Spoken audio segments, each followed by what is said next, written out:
Hey everyone, good morning and welcome to today's LinkedIn Live-a-thon. I'm very excited to have you all here. And before we get started, I want to just a couple housekeeping quick things. First, I want to welcome my first guest, Gehan. Hey G, how are you doing today? I'm terrific, Brenda. So thrilled to be here. Thank you for having me and all of us here today. Very excited. Yeah, well, I am delighted, and we were just kind of talking in the pre-show here. Delighted to have G on with me as my first guest. This is the fourth month. Number four. Fourth month I've been doing this LinkedIn Live-a-thon for job seekers. And today we're going to be having a great lineup of different speakers and topics. And G's going to be talking in just a few minutes about having confidence while in transition and interviewing. And I'm pulling up the live right now. And before we kind of kick it off and turn it over to G, I wanted to see if anyone's watching, if you could leave a comment whether you're watching on LinkedIn, Facebook, or YouTube. So any of those three channels. And as we go throughout today, I'm going to start to pull your comments up on screen so we can see that the live feed is properly going. Now, I do want to make one quick announcement regarding the speaker lineup before we get started. And I was chatting with G before the show. I always want to make sure I have a diverse speaker lineup, and I always try to do my best to demonstrate, to show that we are representing all people. And my first show, I found I was finding a lot of white women, because I'm a white woman. I'm finding a lot of, and I'm like, I need to make sure I have men, I have people of color, people of different ethnicities and backgrounds represented. And I built a really great speaker lineup with diverse backgrounds in my first event in January. I did the same in February. I made a conscious effort to make sure that I was having representation from different groups. And I did the same in March. Now, April, I have to admit, you guys, my family's been ill this past month. COVID's kind of gone through our house. My attention wasn't where it should be. And when I put together the speaker lineup for this month's event, I originally had 4 women that were scheduled, and then I added a male speaker, and I did not do as much focus on ensuring a diverse speaker lineup. I want to make sure that we have some diversity in our lineup today. So our last segment for today, I want to do an ask right now, okay? This is kind of very impromptu. I talked to G about it before the show, but my last segment for today, we're going from 10 to 1. So from 12:30 to 1, I am looking for speakers. I am looking for to add diversity to my speaker lineup. So if you know anyone who is representing a different background than I have represented in our current lineup, meaning people of color, I only have one man. So if we have other men that would like to speak in the lineup today, I want recommendations. So please message me on LinkedIn. This is very impromptu, a great opportunity for some additional visibility for career coaches, strategists, etc. So if you're watching, if you have a suggestion, please message me on LinkedIn. If that person is available, I'll send them a link. You can join us in the last segment. All right, I want to shift gears right now, and G, I want to turn this over to the floor over to you. And if you could, a quick introduction, who are you, a little bit about your background, and then let's talk about having confidence for job seekers who are transitioning or interviewing right now. Absolutely. So, Brenda, thank you again for having me. And thank you for your Ask of the Masses. And I know there's a ton of amazing talent out there that would want to get involved with this discussion. So thank you for putting that ask out. But I'm Gehan. I go by G because no one can remember my name. So my situation is a bit unique. I'm actually a transitioning full-time direct HR professional recruiter, you name it. I've done HR for many, many years. And actually last year, around this time, I lost my job. So in brief, and I do have slides in my presentation, I can gloss over my background. You can actually find me on LinkedIn. I'm very active there and always happy to connect.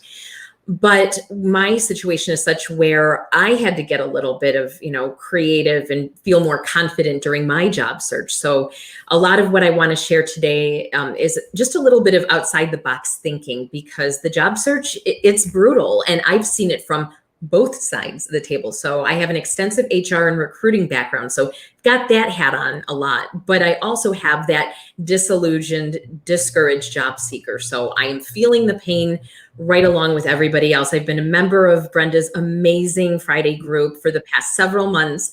I know several of our friends are out there watching, and I'm here with you and for you, you guys. So just thrilled to be here today. Awesome. Well, let's jump right into the conversation. Are you sharing slides with us today or your screen, G? Can you remind me, or are we just talking today? I absolutely am. And I'm actually queued up right now for my first screen. My computer's a little slow, but yes, I am. Can you see my screen at all? So not yet. So in the bottom of StreamYard, we're doing all this behind the scenes with you guys right now, if you guys don't mind. But in the bottom of your StreamYard, you should see a link that says share. So do you see that link that says share? So what happens is a two-step process. You have to click on share, and then I have to approve it to share onto the screen. So go ahead and grab that. Okay, got it. And I'm waiting for the share to come up. I'm not seeing it just yet. So wait, I'm going to wait and give it a second. And while we're doing that, reminder, guys, we're going from 10 to 1 today. I am looking to add more diverse speakers to my final segment for today. So if you have other individuals that would like to join the speaker lineup, message me on LinkedIn. If they're available, I'll give them a 5-minute slot at the end of our talk today. We're going to have 6 impromptu speakers for today. All right, G, so I'm going to add this to the stream right now.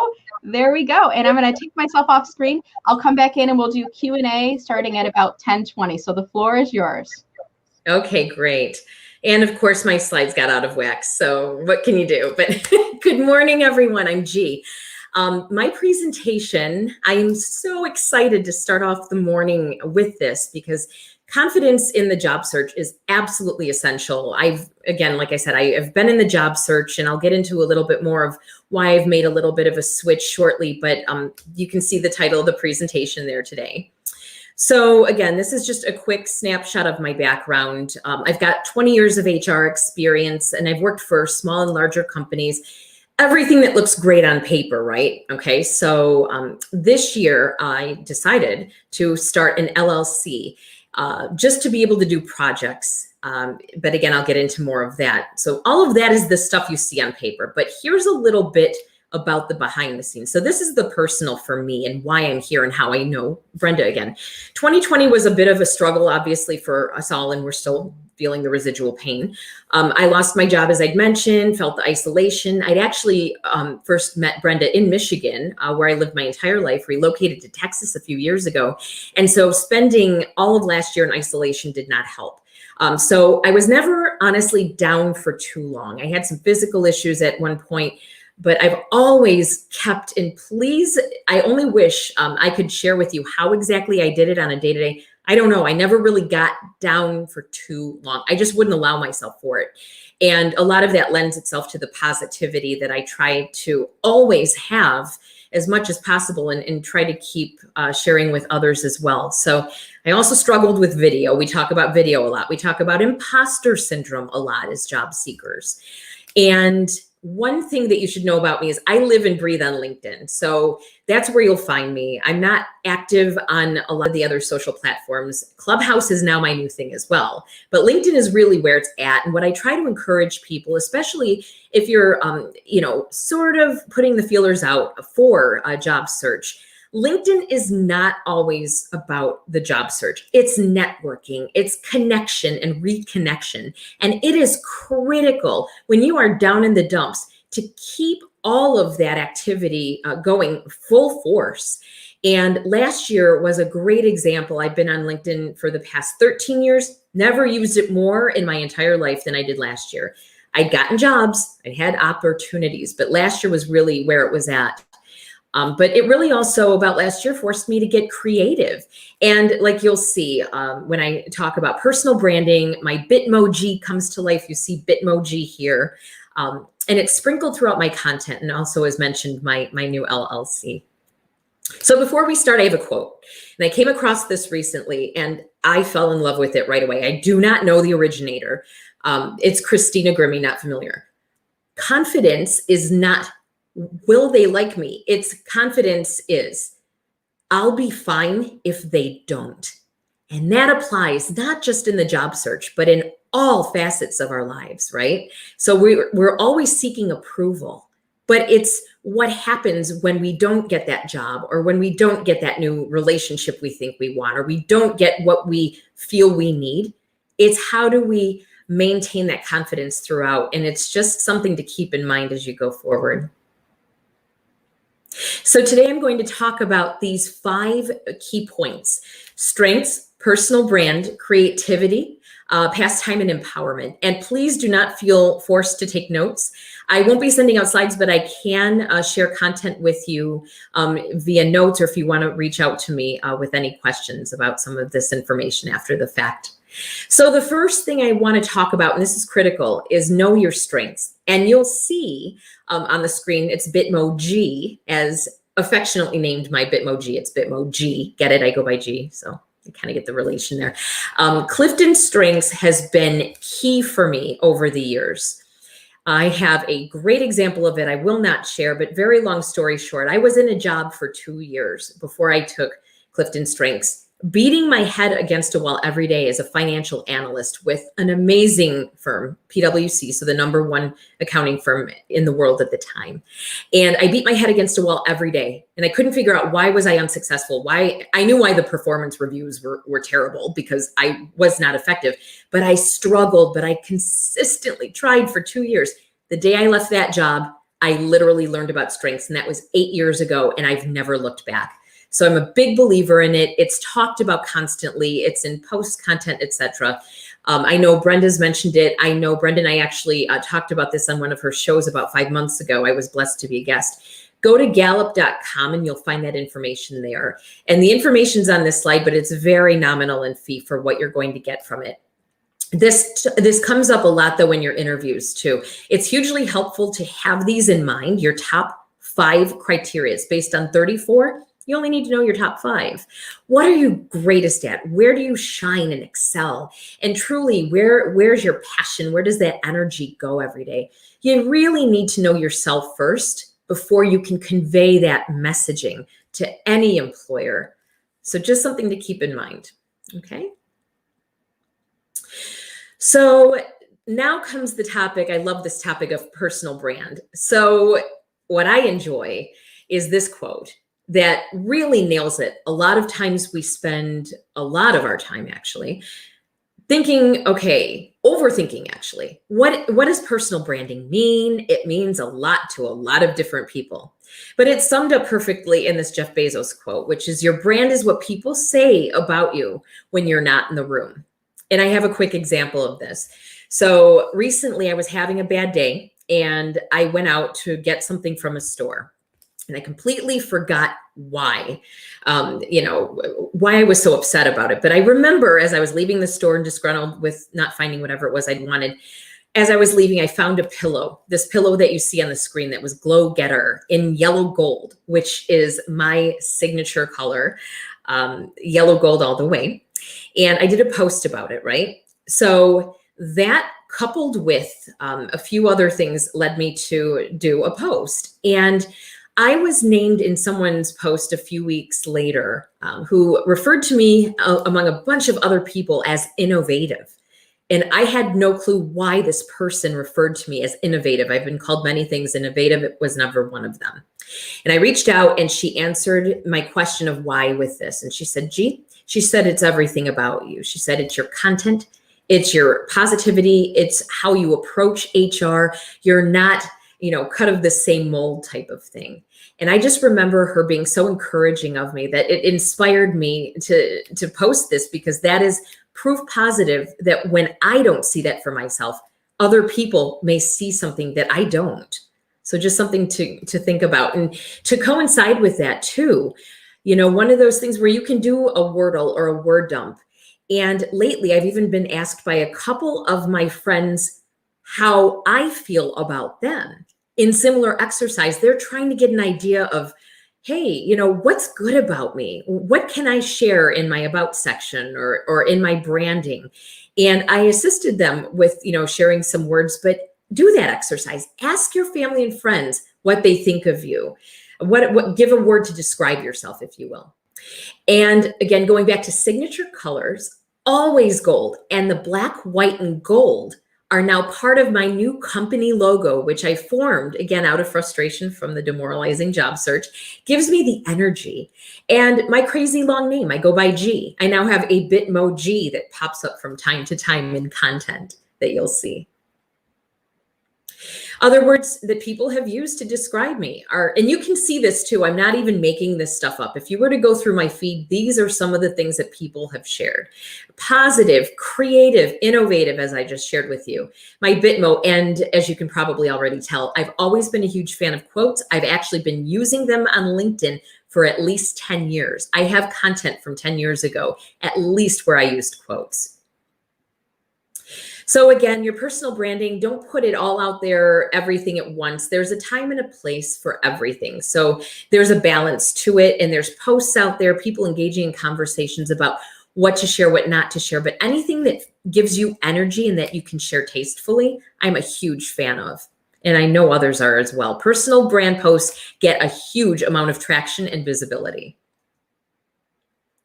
So this is a quick example. So if anyone's familiar with Shelly Elsliger of the Kind Club, hashtag Decide to Be Kind, she featured me not too long ago in one of her articles, along with several other individuals. Change makers was the hashtag for that. And I actually did a post on that, and I got a little creative, and I did a post relating to that.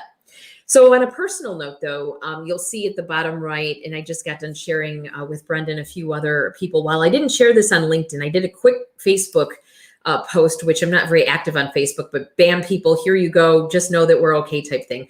And that's my husband and I just having received vaccine number 2 through Pfizer. So thank you, Pfizer, and thank you, healthcare system, for being gracious to us during this trying time. And again, not blasting to the world, but it's there if people need to see it. So that's all part of who I am. And I love that expression, be bold or italic, never regular, right?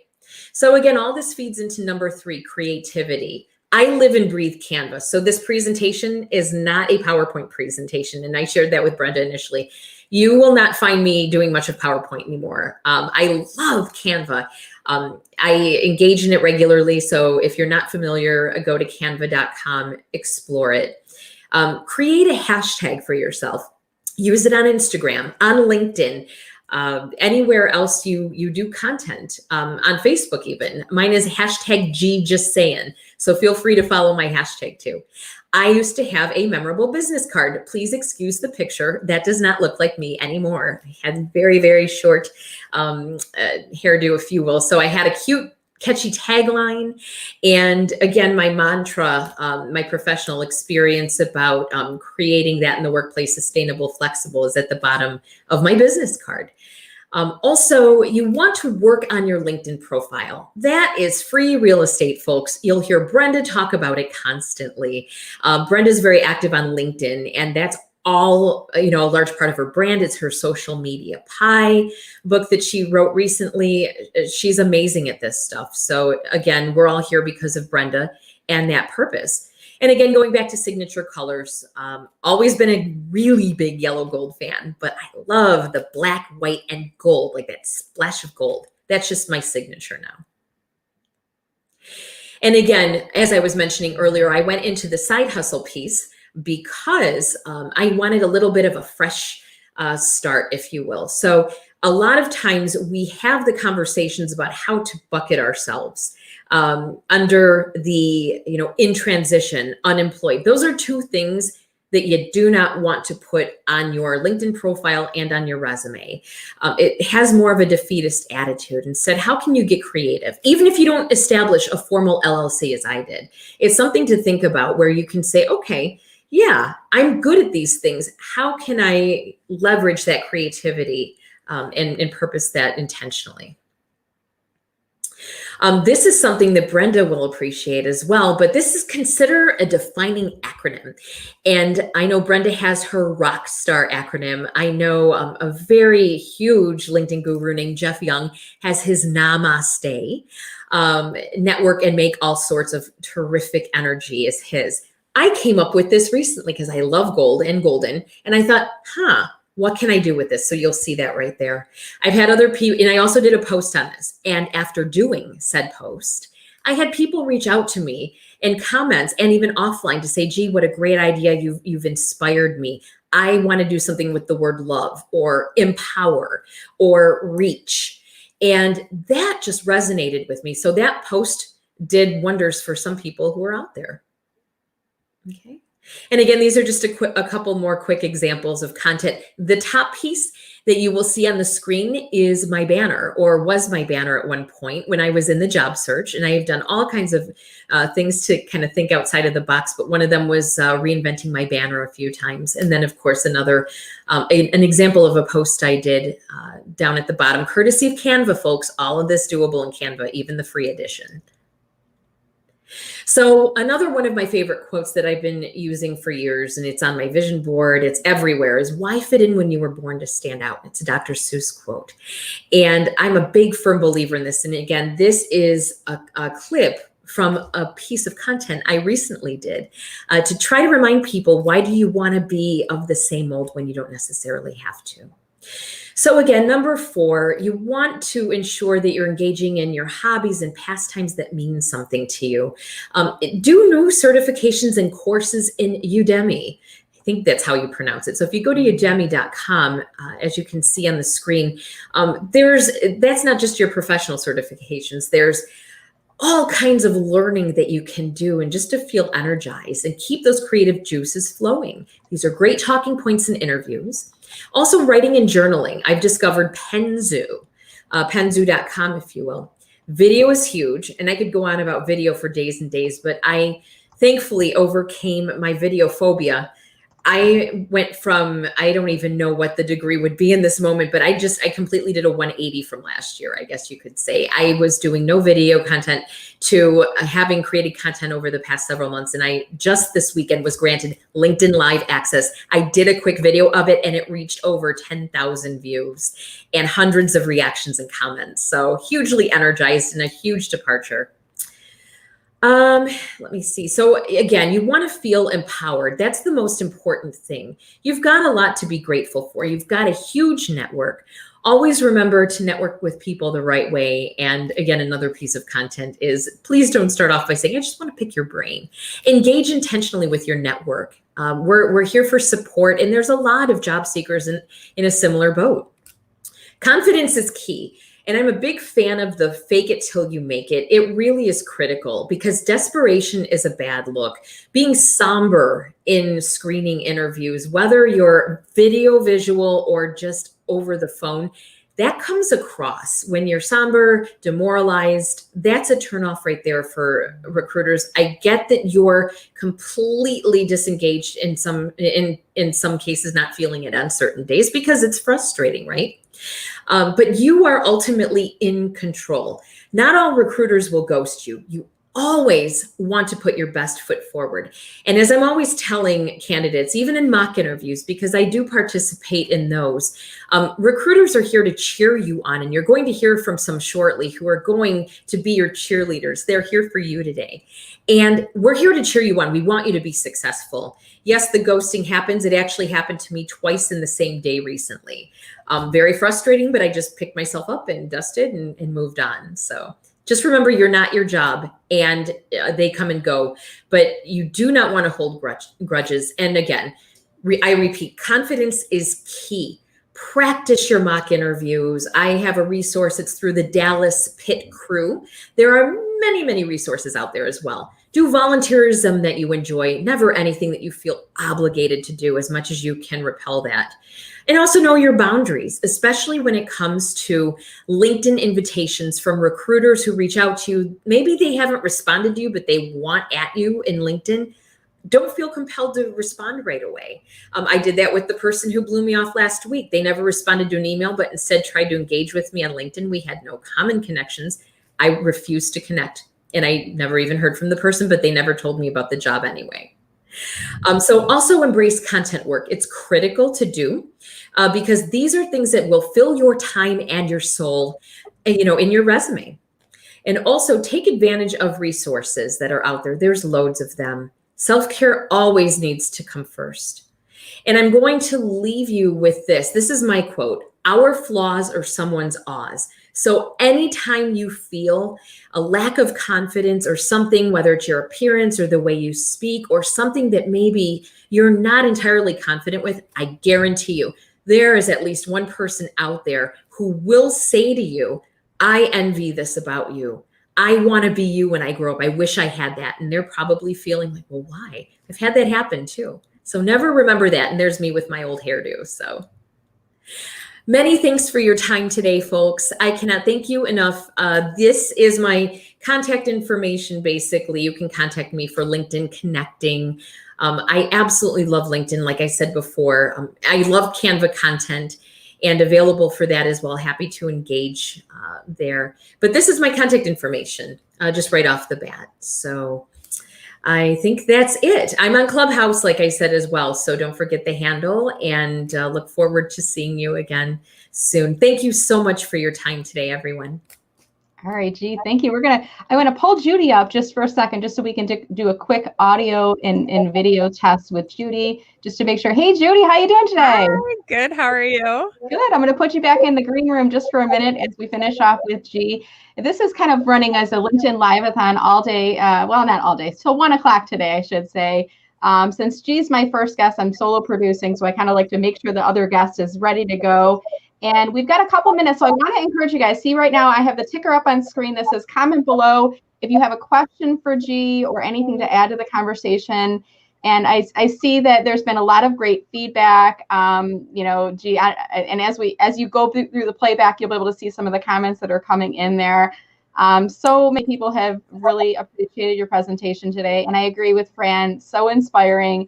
I've loved watching your story, G, and it was just really great to hear. And for those that are joining a little bit late, we're doing a LinkedIn Live-a-thon for 3 hours today, and G was our first speaker, and she was kicking us off with her topic, which is having confidence in yourself while in transition and interviewing. And she's a great person to follow and demonstrates all of those things.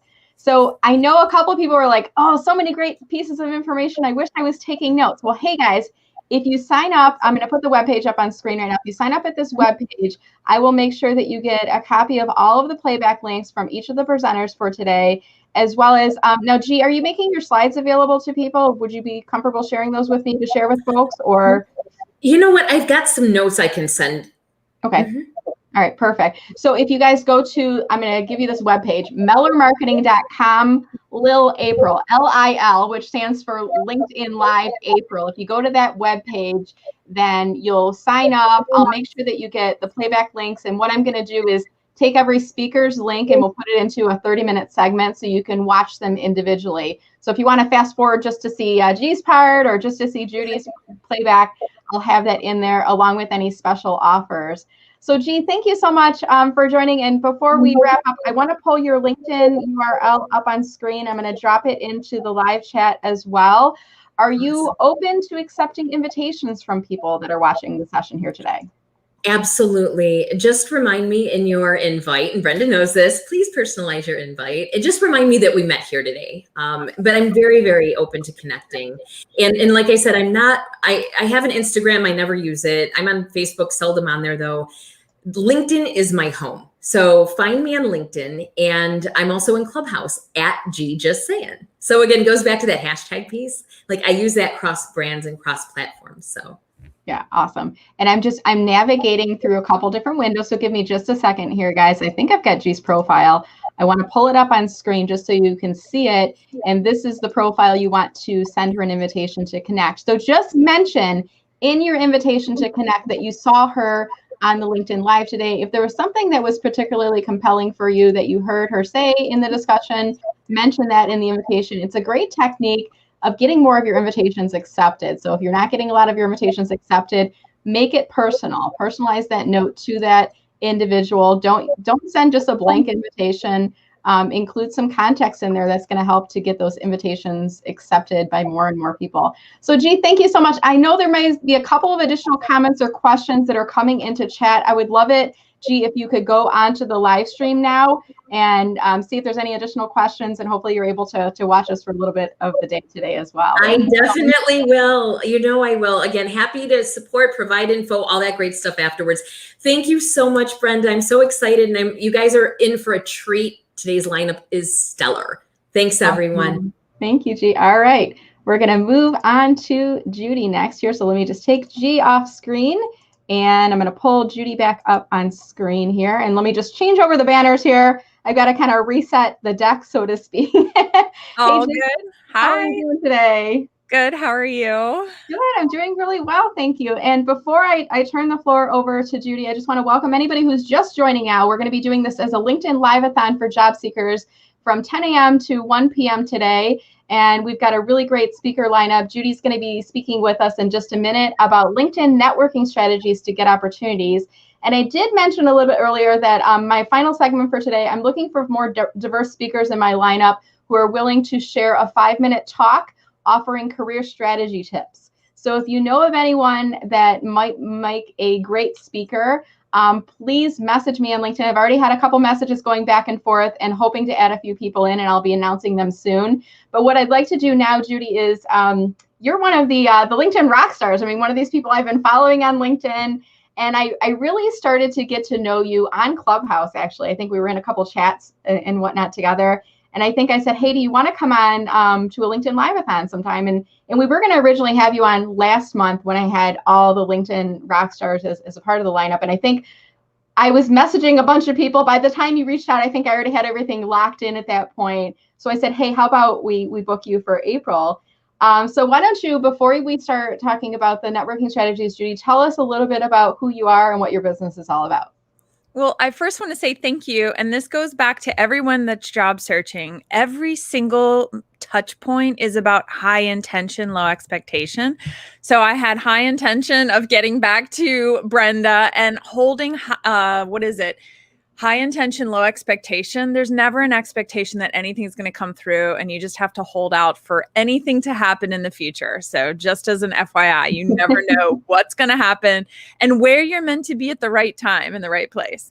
So I am Judi Fox. I've been in love with LinkedIn since 2009. I first started on LinkedIn because I lost my job in the 2008 crisis. And that really launched me on the platform because I started saying to myself, if I apply online into one of these online systems, I'm just going to be a number in the minds of recruiters, hiring managers. I don't want to be a number. The way I'm going to get the job the fastest is to be at the top of the pile. How do I make it to the top of the pile? Get direct access to the decision makers.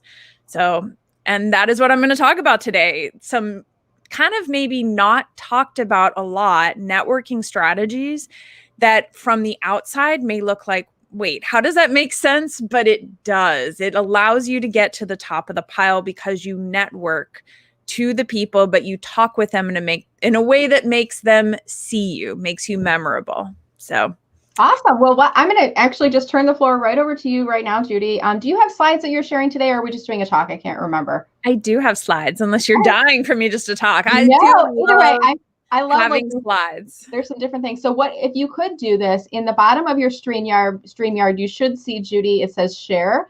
So what you'll have to do is share it, and then I have to approve your share, and then it comes up on screen, and then I'll pull my video out as soon as that happens. And while you're doing that, it might just take a minute for us to get this. And guys, I'm all about behind the scenes. I'm not like a perfectionist when it comes to production. So I like to let you guys know what's happening as we're doing it. I never make mistakes, nor do any of my gracious co-hosts and speakers. We are having learning experiences as we go. So I just saw it, Judi. It popped on screen for a second. And I took it down because I realized I shared the wrong presentation. So.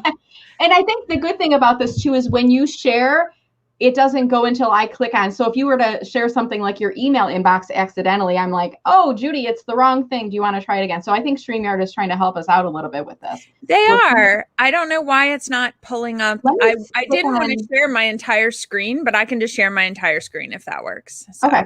Whatever's easier for you. There you go. Let's see. We can have some fun with this. Oh, I found it, Judi. There it is. Okay, fine. I had to refresh. I'm going to add to stream now, and then I'm going to pull myself down so you can make your screen a little bit larger here. And then I'll turn the floor over to you, Judi, and I'm going to come back in at about 10:50 to help with Q&A. Okay, so does that work? Does that take up the screen? Am I still on the screen? Because I cannot see myself. Okay. Yeah, so we can see you. You're like a small video on the left side of the screen, and then the bulk of the screen is the larger, what I'm seeing, 3 networking opportunities to get opportunities, that pink graphic in there. Got it.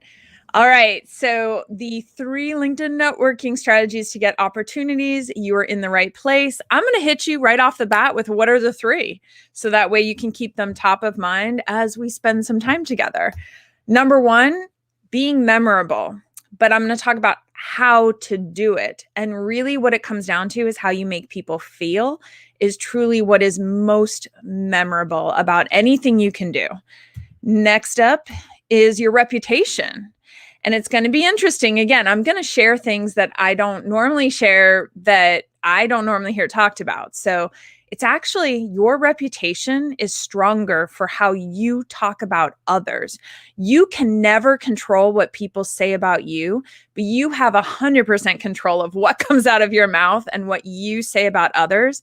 And there's an entire world that's called spontaneous trait transfer that actually reflects better on you for how you talk to other people. And I'm going to literally show you a message that I could write today to Brenda as an example. So Brenda, you're getting a message as an example. You're my example. Trust. The way you comment, and it's also what's called the law of reciprocity. And I always have to say that with a little extra flair because it's a hard word to say. All right. I'm going to share my journey on LinkedIn, but I just love it. I'll just share that I love it. So from 1994 into 1999 is when I was getting my chemical engineering degree. I worked for Marathon. I've worked for United States Gypsum. I got my master's degree in business sustainability and environmental management. And that's when I lost my job. So I was starting to create websites. When I lost my job, I actually decided to travel the world, and I lived in Germany and Australia. So that opened up my world to international travel. And I joined LinkedIn because I said, wait, if I'm going to be traveling around the world, the easiest and best thing I could do is start networking to my next job. And that's when I started networking and making YouTube videos, built my first company, which was my resume remodeling, helped people do LinkedIn and connecting. That was an article I wrote in 2013 on my blog. Again, I always thought my main goal was to run an environmental consulting company. So I built my own consulting business and networked to brands like Kraft and Rolls-Royce and Tesla. And I worked with some major brands because of LinkedIn. Every single connection I made was because of LinkedIn.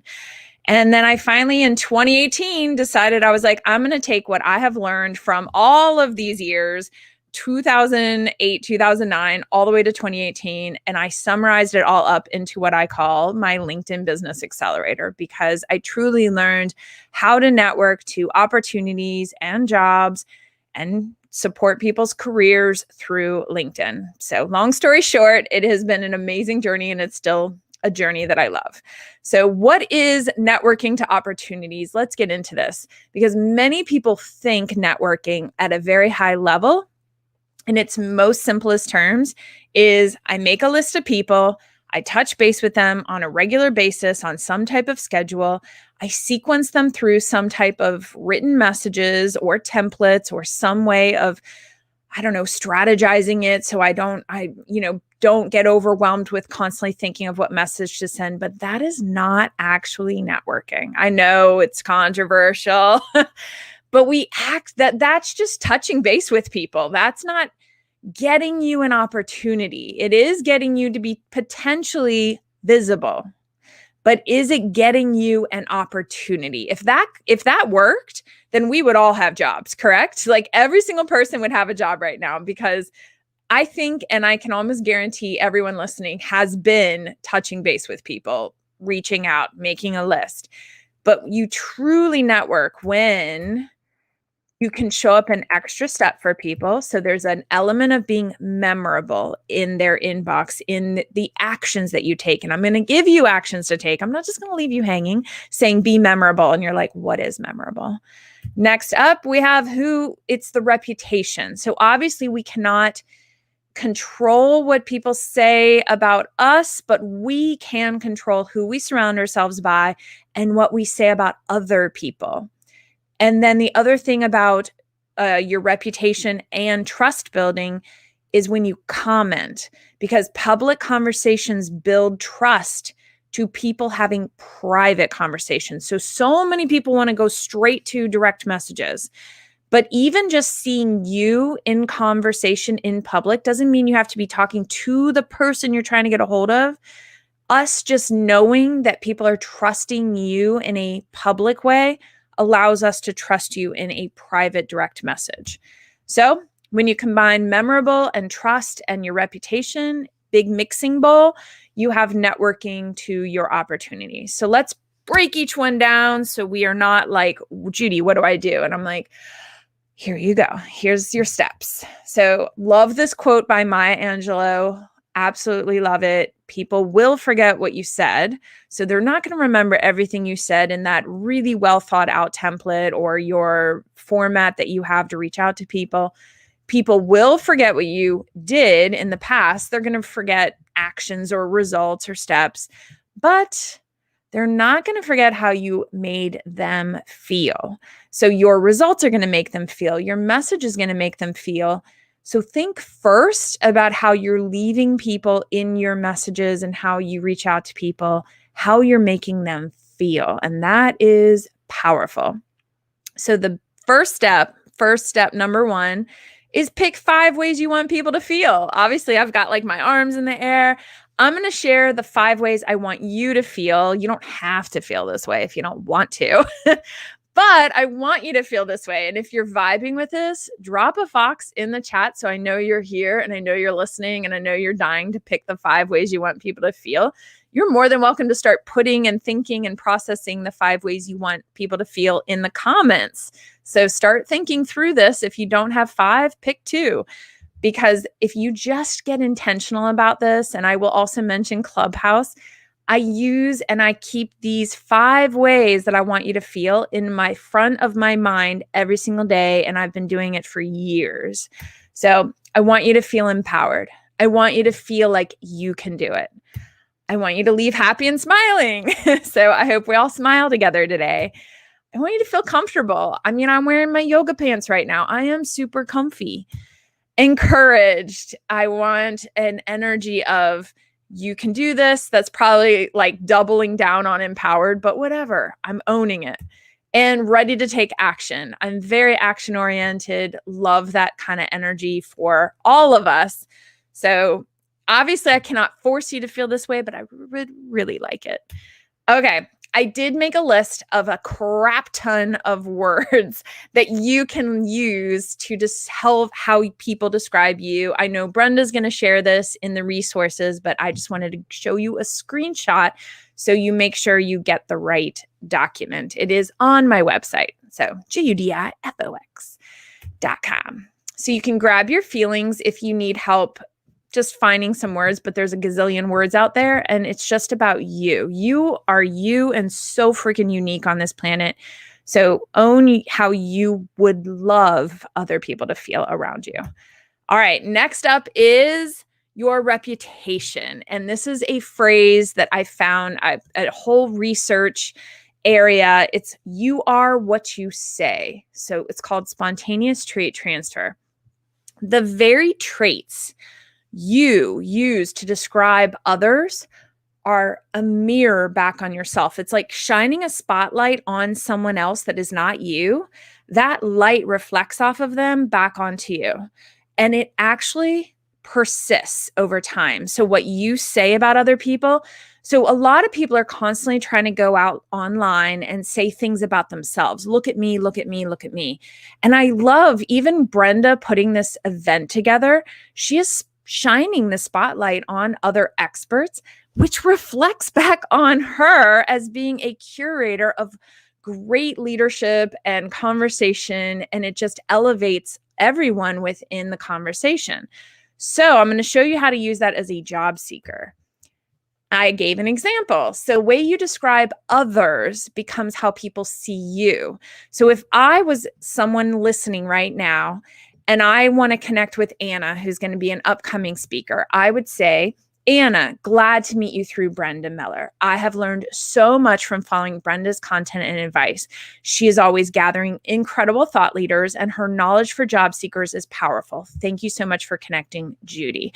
So I'm trying to connect with Anna Morgan, and I'm Judi, But notice how I found a common thread through Brenda. And what I said about Brenda actually can reflect between Anna and myself. Granted, Anna is speaking and I am speaking, so we would have to come, but that message could be anyone. Anyone here listening today could screenshot this message. Now, I'm going to know if you literally word for word send me this message, but it's going to crack me up, to be honest, because it's a powerful message.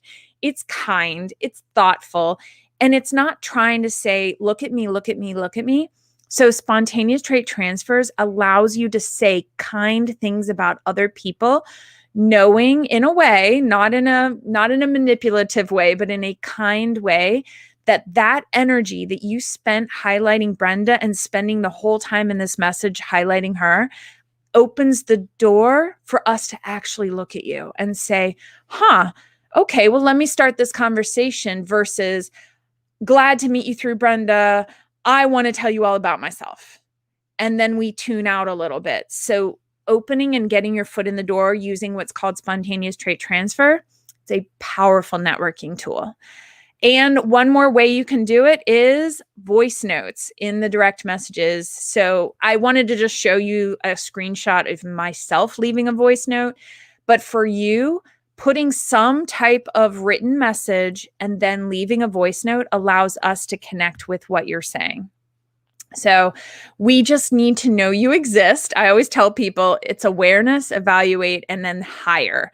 We are going to know you exist. We have to know you exist to be able to even hire you. We have to evaluate you and decide if we like you, and leaving a micro note like that in 1 minute in the direct messages. And you can lean into verbally saying what I just said. So in that voice note, which I cannot play, but I could say something like, find a common thread for maybe there's a way I could connect something they've publicly put out into the world and I can draw a connection. And that is what I would say that has that spontaneous trait transfer type of message in there where I don't have to put the spotlight on myself. It's already glowing around the fact that they've seen my posts or they've seen what I've put out in the world publicly. And then we trust your voice. We do need to hear you, and we don't always get a chance to get everyone on a 15-minute coffee chat. So I want you to be aware there's this amazing thing to leave a voice note and always pair it with written words like the one I just showed you before, like this. So if you send this, they accept, say thank you for accepting, and then potentially leave a voice note with, again, continuing in the frame of it's not always about you until they are now looking at you, if that makes sense. And yes, finally, this is the last part, trust and commenting. When people see your public conversations, it doesn't mean you have to be talking at them. They could just see you in public having a conversation.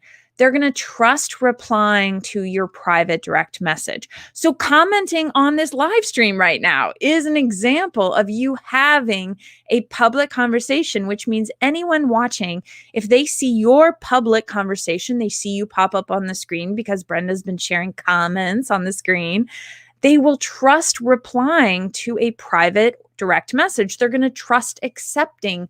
So you trying to connect with everyone at this event, it is powerful for you to make some type of public comment, and it allows more people to trust they're going to connect with you. This is the power. You get visibility on your profile. So that is a screenshot from somebody I said, this was 15. This is only from 15 high quality comments. No posting, nothing else. That's all they did was go out and show intentional appreciation for people's posts, having an opinion on someone's post that either supported them or offered some type of curious question and said, wow, I love this topic. I'd like to know more. Here's my thoughts. What do you think? And then got into conversation. Public, again, comments are powerful for your profile. So many people are trying to build out a profile that converts to see my resume or see the jobs I'm looking for. Powerful. All right. I probably am going to run out of time. I could talk about this all day long, but comments are a top content strategy. Number one, and then this is the end of my presentation, just FYI. So LinkedIn shows your comments to the community, number one. There's the law of reciprocity. There's a fancy word again. But when you show interest in others, they tend to want to show interest in you. I think that's pretty evident in 15 comments. People will show interest in you. That is profile views. LinkedIn will value your conversation and good comments, which again leads more people to see your content if you do post, or just having your profile built out for people to see your resume and your experience. And then a bonus tip, if you're not sure what to post on LinkedIn, a high quality comment can lead into your own ability to make a post. You could summarize what you learned today at this event and turn that into a post. It would be a beautiful post for LinkedIn because so many people maybe can't make it today. And we also can see the world through your eyes and your experience, and the way you see what got presented today and how you digested it is unique to the world. So you making a post summarizing the top tips you heard today from each person's presentation, it's a beautiful post. And you can also make a LinkedIn story. I have no idea what expression that is. I'm like pouncing like a fox on make a LinkedIn story about this talk. It looks a little aggressive, but just go for it. You can mention all of us in the talk. You use the little @ symbol. And yes, LinkedIn stories, it's a new feature, but that's another way to kind of enter into the world of putting something publicly out there. You showing yourself in learning mode and soaking up information shows yourself becoming part of the community and gets you visibility. Again, it goes back to yourself. Even though you're not talking about yourself, that's that spontaneous trait transfer, who you surround yourself by, what information you soak up, what experts you try to consume elevates your visibility too. And there is my summary where you can get all of the information. It's at the bottom of my judifox.com. And I also have a hashtag. So my hashtag is #FoxRocks. And I am done. I will leave it on that slide for now. Whoa, there's a lot happening on that screen. That was awesome, Judi. Thank you so much. And I'm just coming back up on stage right now. So we're in a LinkedIn Live-a-thon here, guys. We're going all day long here. And what I've been telling people is I'm running, let me just see. I'm going to take this one off of the screens. Oh, I don't want to do that. I'm trying to figure out how to navigate. I'm not making any mistakes right now. I'm having a learning experience, which is I'm trying to figure out how to switch from Judi's screen to my screen. At the same time, I see Anna Morgan has arrived in our green room. I want to bring Anna up on screen just for a quick second to say, hey, Anna, how are you today? Anna, you're muted. Can you unmute? Just want to make sure we can hear you okay here. That was so 2020 of me. Hello. Do you two know each other yet? I feel like the whole community is like we all know each other, but do you two know each other yet? We do know each other very well. Yes. Right. Anna, I'm going to put you back in the green room as we finish up with Judi, and then I'll bring you back in just a minute. So this is a little bit of a presenter tip I've learned if you're doing kind of things live back to back. I pull people up just to make sure we can hear her, see her, audio, video is working, and then as we wrap up. And I did put on screen, if you have a question or a comment for Judi, add it in. And I've seen so many great comments pulling up. Someone had a question about voice notes. I'm going to pull that back up on screen, but I believe the question was for voice notes, Judi. Is that only something you can do on mobile, or can you do those on desktop? Can you help? It's only mobile. You can listen to them on your desktop, but you can only leave them on your mobile device. So okay. Mobile only. So mobile only. And I admit, I see some people are saying they're going to start using them. They're using them every day. I use them. I myself haven't. I occasionally will. If somebody sends me a voice note, I might reply with a voice note. I prefer to text or do the voice to text thing. And I've even starting to get some video clips that are being sent to me in messages too, making, definitely a strong impression. And hey, I just posted on my LinkedIn stories a story of Judi talking about, it's like a tip within a tip within a tip. It's all kind of layered in here together. So thank you for that. And keep in mind here, guys, if you're watching this on your laptop and you have LinkedIn stories, do what I do, like pull your phone out and take a picture of your laptop from your phone and then post that in stories and tag the person or persons that appear on screen. And I loved your other tip, Judi, too, about taking notes and putting that out. Now, what are your thoughts on doing it as a LinkedIn article versus a LinkedIn post? Do you have any thoughts one way or another? And thinking about job seekers in particular? I think that starting with a post is more accessible for how much effort goes into an article versus a post. So some people get overwhelmed by an article just as a launching point. But if you're already familiar with how to make content and do posts, I say do both, because you get more space within the article to make a full content piece that could drive traffic back to your profile. But it is a little bit more time intensive to make an article if it's your first one. Yeah. And it's a little bit trickier if you're not as familiar with them, finding them even can be a little bit tricky in there. G's saying she likes the video clips tool. I'm seeing so many great people responding back saying this was very helpful. Thank you, Prashant, for watching us here today. And there's a couple people, Judi, that I'm saying, whoops, not this one, where they have like the little gray avatar instead of their name. If that's you who's saying this comment, it's because you either have your profile photo set to not public, or it might be in your third-party application settings. I'll try to comment back on you so you can see and make that adjustment, because we'd love to see people. We'd love to see your names up here on screen. I've learned a ton of people don't realize this. And this actually, because of Clubhouse, I learned this. And my username on Clubhouse is the same as my @ symbol for Instagram. It's at JUDIFOX rocks. Judi Fox rocks. So what I'll say about being able to hear from people on Clubhouse, I have frequently gone to their profiles and they are gray circles, and they don't even know that they're a gray circle, because they realize that. So if you double click on your own picture, so obviously Brenda's not logged in as me, but what you want to do is double click on your circle image and you'll be able to see if you're public, and make sure that your circle image is public. That's a great tip. Great tip. And I did see a couple people asking about the slides that you were sharing. And I think you said, Judi, that you will make those available to people. Is that correct?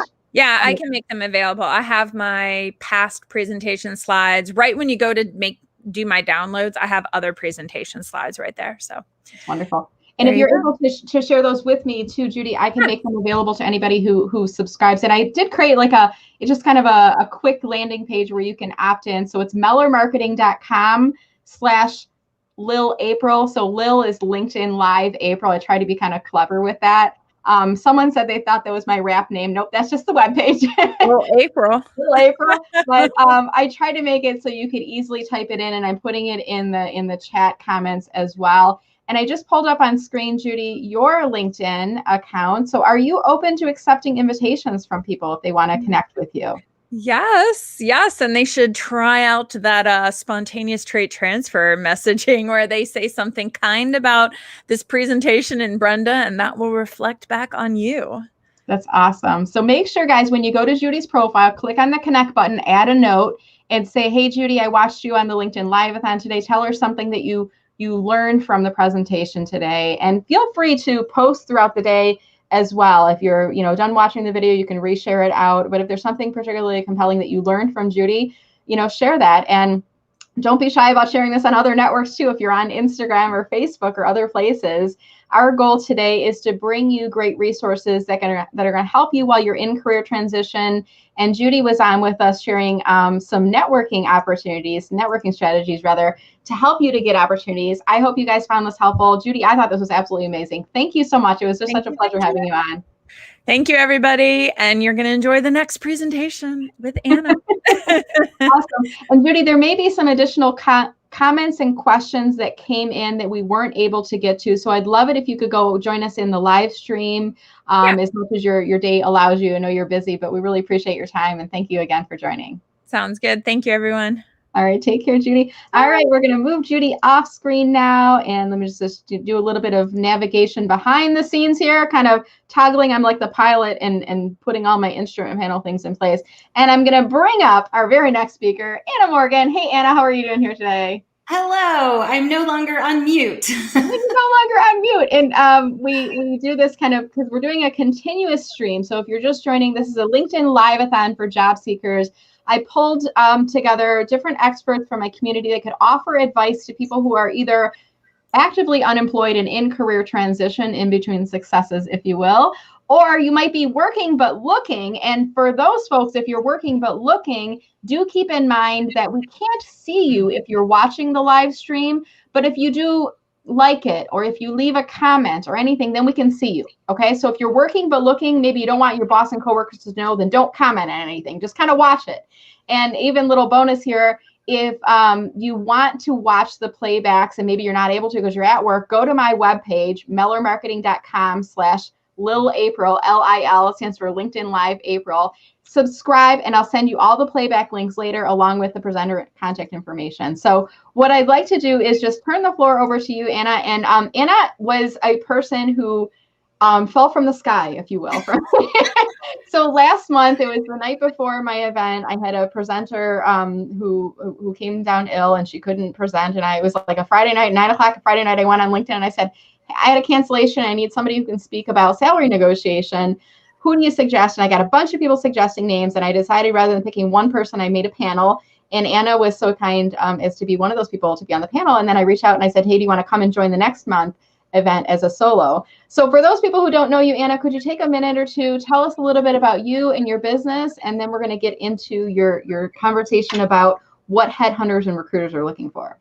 Yeah, absolutely. I'm Anna Morgan, and I am an experienced recruiter with about 15 plus years of agency, so headhunting experience and corporate talent acquisition experience. And so I have taken that knowledge and leadership authority to coach job seekers and career changers to fast track them to career success. So really leveraging how to interview effectively, how to network, how to gain visibility on LinkedIn, how to fix up your resume so it makes it easy for the recruiter to understand your career story, and several other aspects that really build confidence and help job seekers, accelerate the process when they decide to make a change. Awesome. So, and I'm delighted to have you come back here today. And when I first was planning this event, I kind of usually start with topics, and then I start to ask for suggestions or, speakers and things like that. And I think you and I got into a conversation. I said, which one do you want to pick from the lineup or the list of topics that I put together? And I think we may have even modified it a little bit. But you're going to be talking to us today from the perspective of recruiters and headhunters. And there's a lot of people that are in career transition looking for a job right now that are struggling with, I don't know what they're looking for. And there might be people who are working, but starting to think about finding a recruiter or a headhunter to work with. So I'm going to turn the floor over to you now, Anna. Now, are you sharing slides or are we just doing a talk for your segment? I would like to share. Okay. So I'm going to give you instructions. So in the bottom of your StreamYard, Anna, there should be a little share icon. So you'll click on share it first, and then I have to enable it. So if you accidentally share the wrong page, it'll give me a minute so I can pull it up. So I'm seeing one that says recruiters and headhunters, what are we seeking? I'm going to pull that up on screen. There we go. Hey. All right. And I'm going to turn the floor over to you, Anna, and I'm going to pull myself off of the video. I'll come back on at about 11:20 to help to facilitate our Q&A. So we'll go ahead and turn it to you. Perfect. So I always like to start off with a little heart and humor because I know looking for a job is hard. It is hard work. A lot of people have been looking for work for quite a long time, or they've stayed employed in situations that weren't ideal. And really my goal and intention today is to give you a little behind the scenes of, what recruiters are looking for to help you level up your experience, which will foster better relationships and basically help move the needle on opportunities. So just giving you some insights, and this is especially relevant as I've been back in a recruiting seat in the last 6 weeks. So just sharing a little bit of the patterns that I've seen when I've been seeking or speaking with talent through this process. So the next slide has a little video in it. And again, a little heart and humor, and then we'll dive into some practical tips, okay? Hi, I'm here for the interview with all my baggage. Pity party. All the times I've been ghosted. Not trusting recruiters. Negotiating. Don't take old baggage into new experiences with recruiters. So that was a fun little video that I did on Instagram a couple months ago when I was talking about kind of 10 tips and 10 ways to effectively work with recruiters. And I know being on the side, looking for work, setting up multiple conversations and jumping through hoops can feel like a lot. But if we can take a moment and just try to leave, all that luggage in another room when we start conversations with those recruiters, you're really going to position yourself for success. So try to forget about any of the bad experiences that you had with past recruiters and try to just start a new slate, because not all recruiters are created equally, and most recruiters that are in the business do it because they genuinely love to help people. So the best way to accelerate those opportunities is just to stay super positive, try to stay in front of those recruiters. And if it's not a great opportunity, it's okay to move on to the next thing. So what we're going to cover today is really what recruiters see people struggle with. And the first is really how they tell their career story. All recruiters look at your LinkedIn profile, so that's a great way to showcase your experience.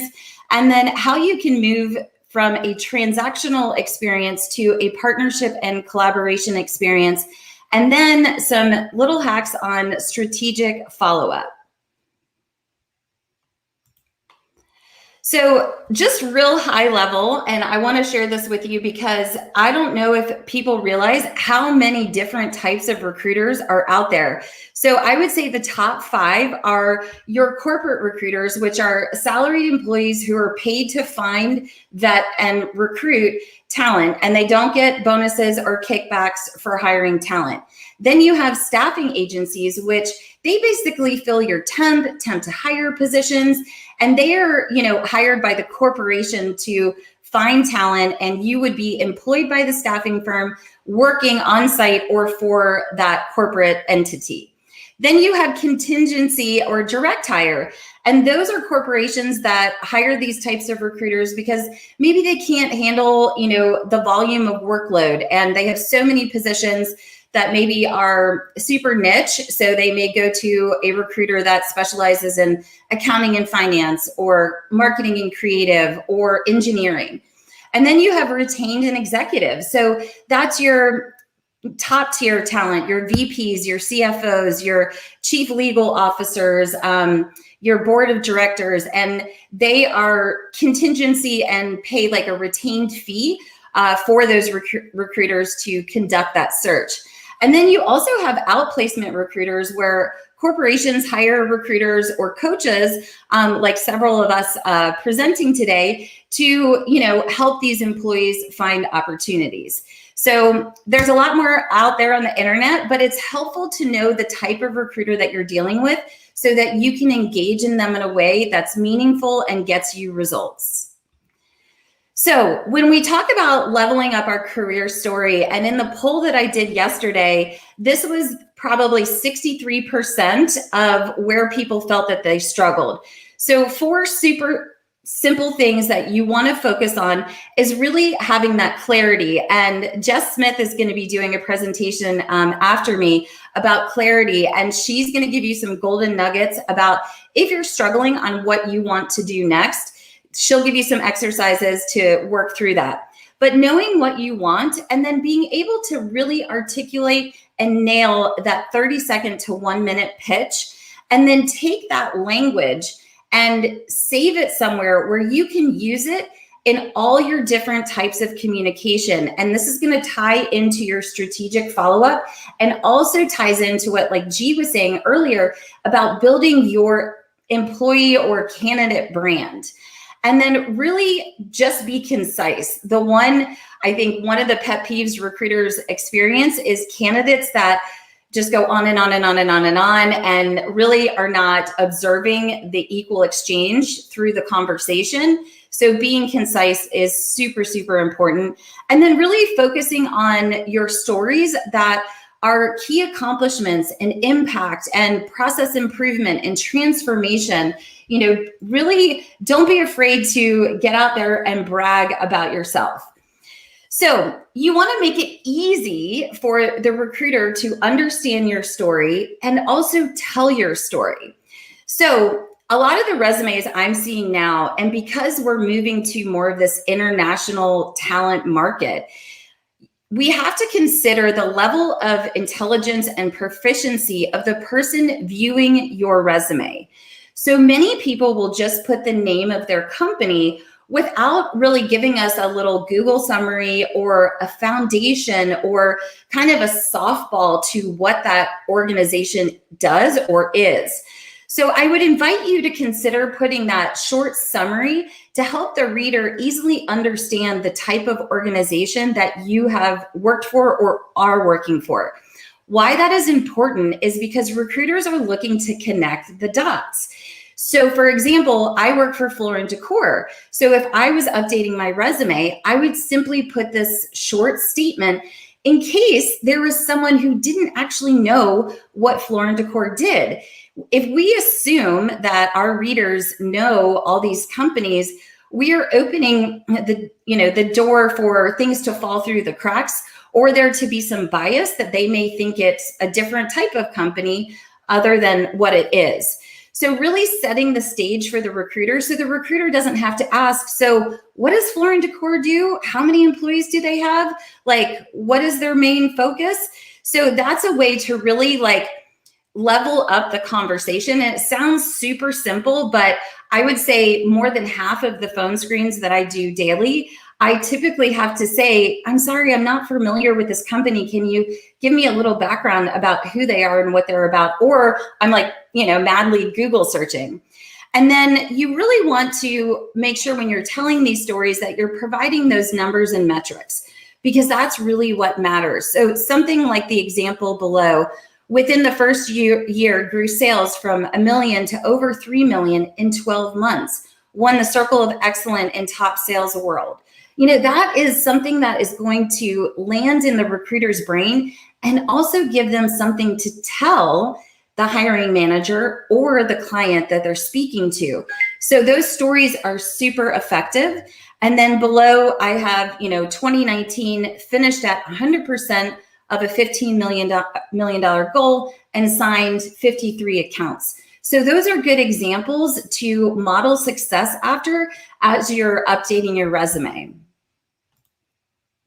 So the other area that I think job seekers have a ton of opportunity to level up in their presentation with recruiters and to work more effectively. And this is an area that we as recruiters really want to see more of. And so your energy matters. How you show up on that phone screen, if you keep your commitments, if you cancel last minute, we are really actively trying to advocate for you and help you get in front of the right people.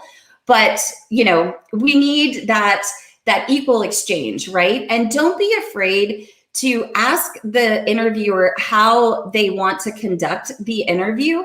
Now, I will tell you, a lot of recruiters sometimes don't ask great questions. And so you may have to say, would you like me to start at my later experience and work my way up? Or would you like me to start with my current experience? So going back to the slide before about the summary on your resume of the company that you worked for, if you don't have that, make sure that you set the stage and say, yes, in my current role, I work for Floor & Decor, which is a leading hard surface construction materials retailer nationwide. And for them, I do full cycle recruiting, and then you can go into the conversation. So really giving them that kind of bouncing board to really understand more about the environment, the type of company, which again, helps the recruiter connect the dots to the industries and the current openings. You also just want to make sure that you've researched the company and you know a little bit about the organization, so you can effectively say, yeah, well, I know that they have 135 stores and their stock doubled or whatever it may be, because that is a statement of your work that recruiters are evaluating to see, how much due diligence that you've done prior to coming into that conversation. And most importantly, find a mentor, find an accountability buddy. I know G had mentioned a group that she does mock interviews with people, because practice makes perfect. We think oh, I know my resume, but then once we're in front of people, we fall apart and just kind of blabber. So you want to make sure you practice. and really know your resume inside and out, because there's nothing worse than a recruiter asking a question of a bullet point on your resume and you see people glaze over. So those are a couple little tips. Recruiters love social media and LinkedIn. We are like FBI agents and professional stalkers. So, over 70% of employers check social media profiles of candidates to learn more about them. So there's so many great LinkedIn experts that can help you maximize how to tell your story through your profile. Having a compelling cover image to an optimized headline, because recruiters, we forget that LinkedIn is a search engine like Google. So you want to make sure that headline has the positions that you want, not necessarily the position that you're in, so that when we are doing query or Boolean searches in LinkedIn Recruiter, which is a component of LinkedIn, your profile and your resume will be searchable and you will be easily found. I love the About section. This is where you can kind of highlight a blend of your personal and professional life and kind of let us in a little bit. 2020 and COVID has kind of busted the myth that we have to be all super buttoned up and super professional. It's human to human. We hire humans. Let us know a little bit about you. Have fun with it. Tell us where you've been, what you're about, what you're doing when you're not working. What are some of your peak career moments? This is an area that can really help your resume come to life. And then you have lots of areas like your featured section where you can display other professional certifications and accomplishments and all the things that amplify your leadership voice so you can be top of mind as you're going through your search and considering a career change. So recruiters don't want to ghost you. They don't want to make you feel bad. We want collaboration and partnership.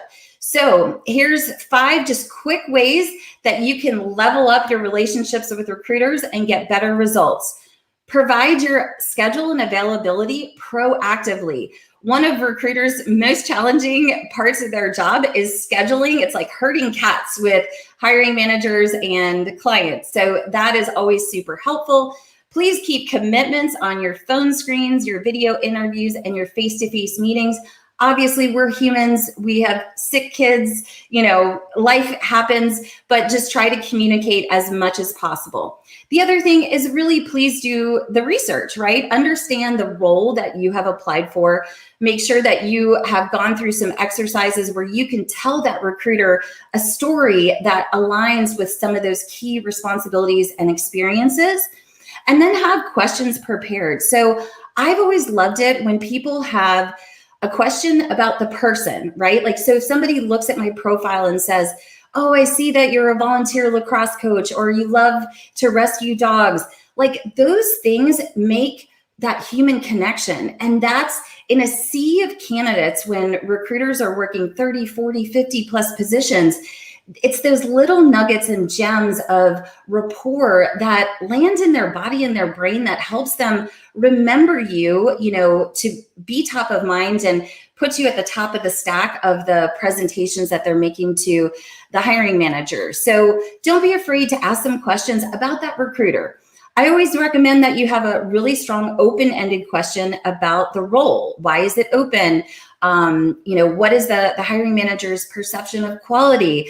What are some of the significant goals that they're trying to accomplish from filling this position? And then really about the organization, so you can screen to the culture, the mission, the vision, and the values. And then most importantly, be intentional with your follow-up. And so I'm going to jump right over to what strategic follow-up looks like. And I think a lot of candidates struggle with like, how much follow-up is too much? I don't want to be a pest. I don't want to be a stalker. Here's the deal. You want to take radical responsibility for your career. Employers are looking for hustlers, innovators, creatives, people that are like ready to do grassroots, different things to stand out. And that's why this platform is so phenomenal. So going back to nailing your 30-second to 1-minute pitch, if you can come up with like your pitch, right, of who you are, what you're about, and what separates you from the sea of other candidates, that's the kind of language that you want to use in all of your communications. So that way they're seeing it in the email follow-up, in the cover letter, in your profile, in your about section, and with your additional follow-up. So then you're building your personal brand through all those different touch points. I've polled many of my recruiter friends. They love a variety of different follow-ups. So text, phone calls, emails, video messages, voice notes, LinkedIn messages, all different types. But recruiters are moving fast and they really want short, concise updates, reach outs, and a call to action is always super helpful to make them take action, to reach back out to you, to give you an update, to say, hey, they went in another direction, or I'd love to keep you in mind for future positions. And then follow up with purpose. I recommend to make it, am I talking too much? You're fine. I'm just okay, kind of well, we've actually got like till 11:30, so we'll go into Q&A, but I didn't want to interrupt you, the flow. I was trying to like quietly come back in. No, you're good. I was like, I can't really see what's going on, so I'm just like in my zone, going off here. No, you're totally fine. Keep on going, and maybe in about another 5 minutes we'll have our next speaker coming in, and then we'll do some Q&A. But yeah, I just kind of came back in, so I'm here and ready to go into so you're not like, what happened to Brenda? Where did she go? No, this is perfect. This is the last 2 points, and then I'm wrapping it up. All right, awesome. So when you follow up with a recruiter, this is super helpful. If you can reference the last time you spoke with that recruiter and the position that you spoke about or the next steps that you spoke about, it's going to, again, help them connect the dots, especially when they're talking to a lot of different people. If you can say, hey, we spoke on April 14th about this position. You had mentioned you were going to submit my resume. I was just following up to see if you had feedback. So being really concise and intentional is super helpful. And then, transparency. This is kind of a delicate conversation, but pick recruiters. Like, you don't have to work with a million recruiters, right? Pick a handful and build really strong relationships with them so they really understand what's important to you in your job search. And then just be as transparent and upfront about opportunities. If you have a competing opportunity or timelines are not matching up, the recruiters want opportunities to work out for you. Nobody wants to start from scratch. So if you can build that relationship and be transparent and honest, kind of like what's going on, that will help them, kind of put the heat on the hiring managers or the scheduling to make sure that you have a chance to adequately evaluate all the opportunities that you're pursuing. So what are we seeking? We're seeking you, and it is a team effort. And I think there's a lot of change in the market right now. And this is a tremendous opportunity for job seekers and recruiters and headhunters to be career BFFs. And with that, I am Anna Morgan. I hope you all enjoyed this. And Brenda, thank you so much for having me. You were awesome. And it's funny because you're like, am I talking too much? And then people are like commenting in chat. They're like, no, I love all the stuff that you're saying. Your content is so helpful. I'm just saying, it's kind of funny how, and I see Lisa has a comment, I see Fabia's, and everybody's like, no, keep talking. Like, this is such good information. Thank you. So many great tips. And I invite you guys, if you have any comments to add to the conversation or questions, add them in below. So I'm going to pull one question. I see a bunch of questions that are coming up in here. And Effie has a question. She normally asks if the position is new or existing. Is it okay to ask? What do you think about that, Anna? Yeah, that's a great question, because how long it's been open and why it's open is always a great indication of kind of what's going on with the company, right? Is it open because they promoted someone, or is it open out of genuine turnover? And then just having some follow-up questions about, one question I love is, tell me about one of the team members that has been a rock star and what was their background and what has made them successful in the role. Awesome. Very good. That's a great question. And guys, feel free to ask your questions. Even if we don't get to all of your questions right now, they'll still be in the chat. And then Anna can see them a little bit later on when we start to wrap. And we're going to have our next speaker come in the room in just a minute or two here. So I'm going to keep going with questions while we're waiting for that next person coming in. I saw a couple more, so give me just a second. I love that you guys are, it's such an interactive chat. And lots of questions that are coming in here. All right, so I see our next speaker, Jess, just came into the room. And let me pull the next question up on screen as you start to think about the answer to that. I'm just going to welcome Jess and say, hey, Jess, can you hear us okay? Hi, ladies. Yes, hello. All right, perfect. I'm going to move you back into the groom room as we finish, and then I'll bring you back in just a few minutes here, okay? Okay, cool. Awesome, thank you. All right, so there we go. So Lisa, on the call to action, do you list a date by? Thoughts? So personally, like, if you give me a deadline, like my rebel side would be like, what? Yeah. And again, like when recruiters are really busy, but it's about being pleasantly persistent and, professional and honoring, that we understand your timeline and your sense of urgency to find an opportunity and get an answer. And so that's why, if kind of going back to some of the things that Judi said about that law of reciprocity, if you can phrase things in a way that makes it a little bit more about them and a little bit less about you, you're increasing that nourishing of your relationship and building trust, as opposed to being in that place of desperation or I just need a result, because we're all trying to just juggle so many things. But that call to action would, can be something, would you be available sometime this week to just jump on a 5-minute call to catch up, right? Is there anything else that you need from me that would better present me for this particular opportunity? Or, touch base with a recruiter, not necessarily just for a result. Send a referral, comment on something that you've seen in the press or that the company is doing that really inspires you or has maintained your interest in the company. Little things like that go a long way.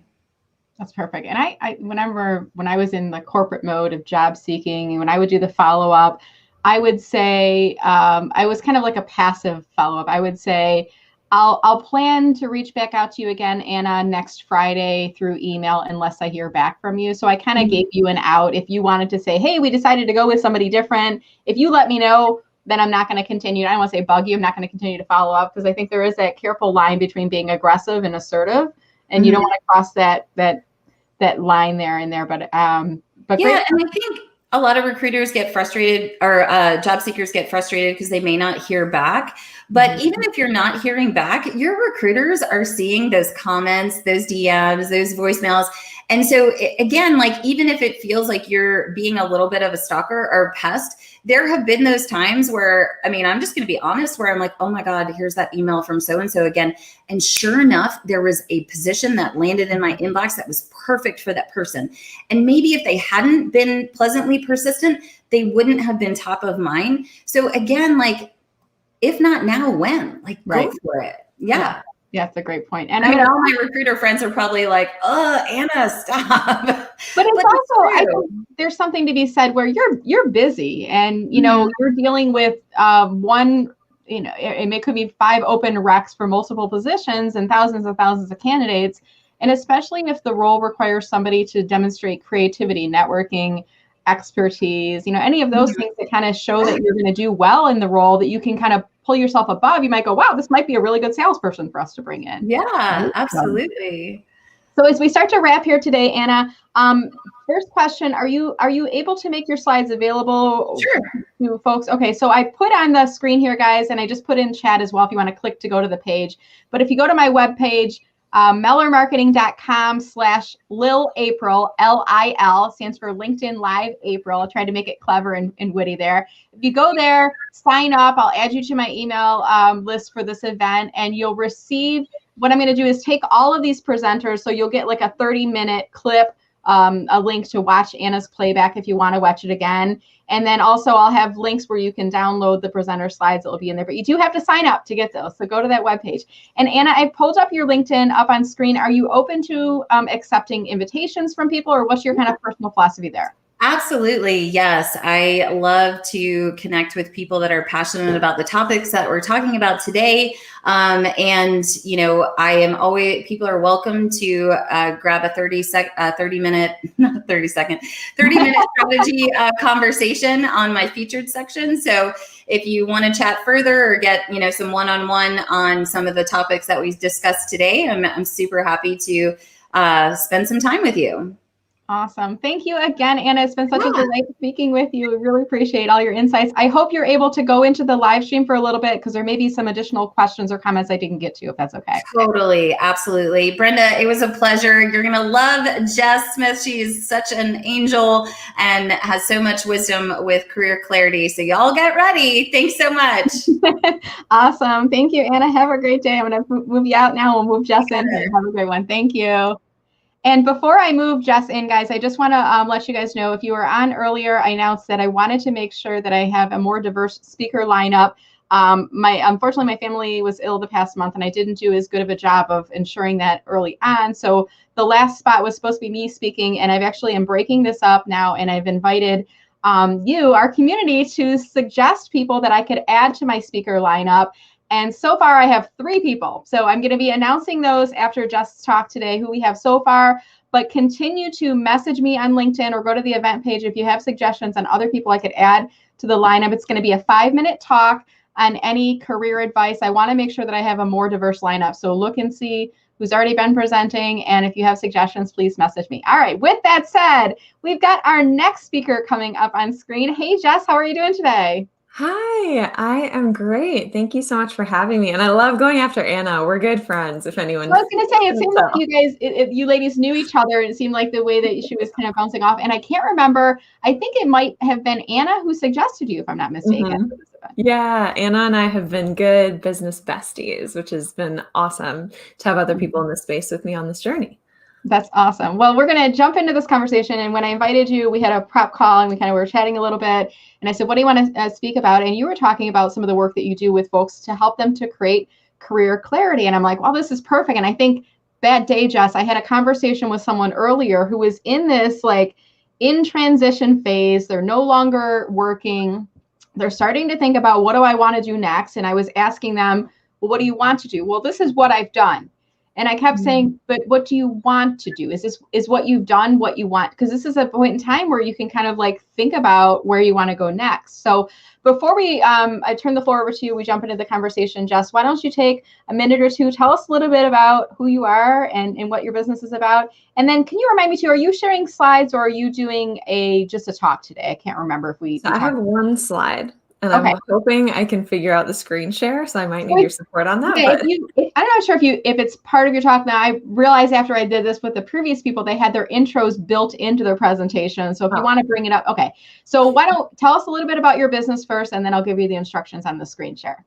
Okay, cool. Awesome. Thank you. First off, so much for having me. I'm so excited to be here.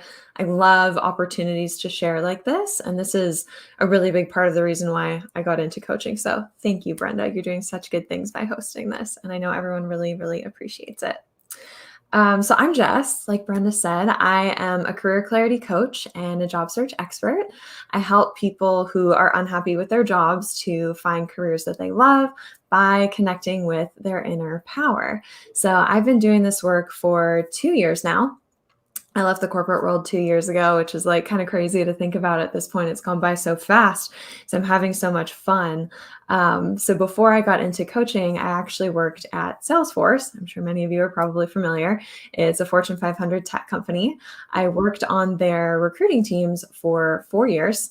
And I absolutely loved it. I had such a good time meeting with candidates and doing interviews and looking at resumes and all of that.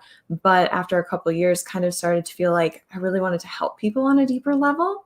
And so that is what really inspired me to get into coaching and what I'm doing now. So it's been a really great way for me to marry my recruiting experience with my desire to help people. So yeah, that's what I'm doing today.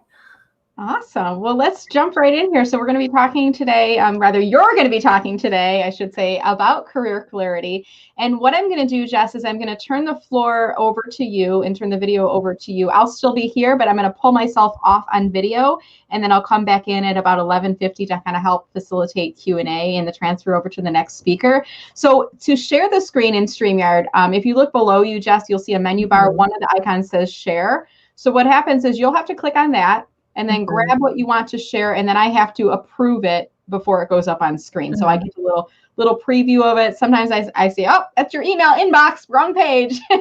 And then we can navigate to the other page instead. But I'll give you just a moment to do that. While I'm waiting for that to come up on screen, let me see. I need to unhide this one. Doing a little bit of piloting, co-piling. I've got the ticker running below, guys. And if anyone is interested, maybe you came on late and you're like, wow, this event's going all day, but I missed the first 3 speakers. If you go to mellermarketing.com/LilApril, it stands for LinkedIn Live April. So again, go to mellermarketing.com/LilApril. You can subscribe and I will send you an email including playback links for all of the speakers and as well as any slides that they've shared with you and their contact information if you'd like to follow up. All right, Jess, I think I'm seeing it up on screen. It says question. Is that the right one? Yes. And this is perfect because we're going to start with this and then I'm just going to talk from there. All right, there you go. I'll turn the floor over to you and I'll come back in at about 11:50. Okay, cool. Thanks, Brenda. So for everyone listening, and I think I saw there's like 190 of you on here right now, which is amazing. Thank you for coming. I want to start off by getting to know you and where you are at with career clarity. So this is my first question for you. How clear are you on what career path you want to pursue? So if you could put these numbers in the chat for which one applies to you, that would be awesome. So we've got number 1, I am crystal clear on exactly what career I want. Put a number 2 in the chat if you have a few ideas of some careers that you might want to pursue, but you haven't really narrowed it down yet. And then put a number 3 in the chat if you're like, Jess, I have no idea what I want to do. Please help me. So I will wait while you guys put those in here. 1, 2, or 3. Where are you at? And there's about a 30-second delay, just so you know, guys. So when you put your comments in to the time that we can start to see them here in StreamYard, and we can actually see in the side navigation, you know, the numbers that are starting to pop up in here. So continue to add these in. I'm not going to show every one of them on screen, but just to show you a couple, these are starting to come in. Oh, and there's a comment got in the middle there too. But are you able to see these in the side navigation? Yes, I can see that. All the comments? Okay, perfect. Yes, beautiful. Okay, so we've got Randall's a 1, Sherry's a 2, Betsy's a 2. Hi, Erica is a 2, between a 2 and a 3 for Carrie, 3 for Joanne. Okay, so we've got a good mix here. We've got some people who know exactly what they want. We've got some people who have some ideas, but not totally sure. 2 and 3, 2, 2. Looks like quite a few 2s. 1.5, I like that. Susan's a 1. Okay. Perfect. So thank you guys. Appreciate it. This is going to be helpful for everyone on the call today because I think clarity is really the first step and it matters a lot. So I'm going to get into talking about that. Let's see if okay, so you're back to seeing just me, right? Cool. Yep, just you on screen. Yep. Okay. Perfect. Thank you guys. So I'm going to start by sharing a little bit about my own journey in career clarity. So when I was earlier in my career, I thought that I wanted to be a buyer at a large retail corporation. And I was totally convinced that it was my dream job. It was going to be amazing. I was going to do so good. I was going to climb the corporate ladder and do all the things, right? And I got into my first position on that path. And I was like, oh my gosh, this is not for me. I was not good at it. I didn't like it. Comparing to other people on my team and other peers that I had, I could tell that they were just so much more passionate about the work that we were doing than I was. And that was really, to realize that I was on the wrong path was really embarrassing. I felt a lot of shame. I felt really confused. Like, how did this happen? How did I let this happen, right? I had worked so hard to get to this point. And then here I was being like, oh my God, this isn't actually what I want. What am I going to do now, right? Have any of you experienced that where you've like worked so hard to get something and then you're like, wow, I just climbed the wrong mountain. Who's experienced that? It's painful. So this was my first clarity journey. This was my first opportunity to really say, okay, I don't have what I want right now. I'm really committed to finding a job that I love, right? Something that I'm happy with, something that I enjoy coming to work every day and feel fulfilled by. And this is my opportunity to get really clear on what that looks like and to make a pivot. Aisha saying, yes, I've experienced this. That's great. So this was my first clarity journey, right? And I didn't really know what I was doing at that time. I didn't have a coach to help me at that time. I had to kind of just figure it out on my own, right? And so thankfully, I was able to figure out a process that I now teach my clients to go from feeling lost, confused, stuck to actually identifying, hey, I want to move into recruiting. And here's why I want to do it. And so that kind of brings me to my first point around career clarity is what is career clarity? What am I talking about? As we bring up this topic. So for me, I think that career clarity is about knowing what position that you want and why you want it. And I think a lot of times people can say, oh yeah, Jess, I want to be an account executive. I say, great. Why do you want that? And then there's this pause, right? They're like, they might not totally know. And I think that comes from a lot of different places, which we'll get into that too. Eric also says, yes, he's experienced this. Thanks. So I wanted to first start with why career clarity is important. So the average person spends 90,000 hours over their lifetime working. That's a crazy amount of time. That's so much time. And to put that into like a perspective of today, if you're working 40 hours per week, you're spending 36% of your waking hours working. So over a third of your time is spent at your job. And a lot of people work more than 40 hours per week. So the more hours per week, right, the higher that percentage goes, more and more and more that you're doing this thing that if you're not happy with it, that's taking up a huge chunk of your life, right? This is your life. This is your one very special life. And so you get to choose how you're going to spend this life. You get to choose what types of jobs you want to be doing, right? And so this is why I think that clarity is so important, because as much as we want to possibly deny it, work is a big part of our lives, right? And if work is not going great, that can spill over into our personal life. That can suck all of our energy, right? That can absolutely just destroy other pieces of your life, right? That might otherwise be functioning great. So this is why I'm really passionate about, mind-blowing number, right, you guys? This is why I'm really passionate about clarity. And when it comes to career clarity, the other reason that it's important is that you have to know where you're going to be able to get there, right? You have to be able to say, here's where I want to get to create that strategic roadmap to landing in that position.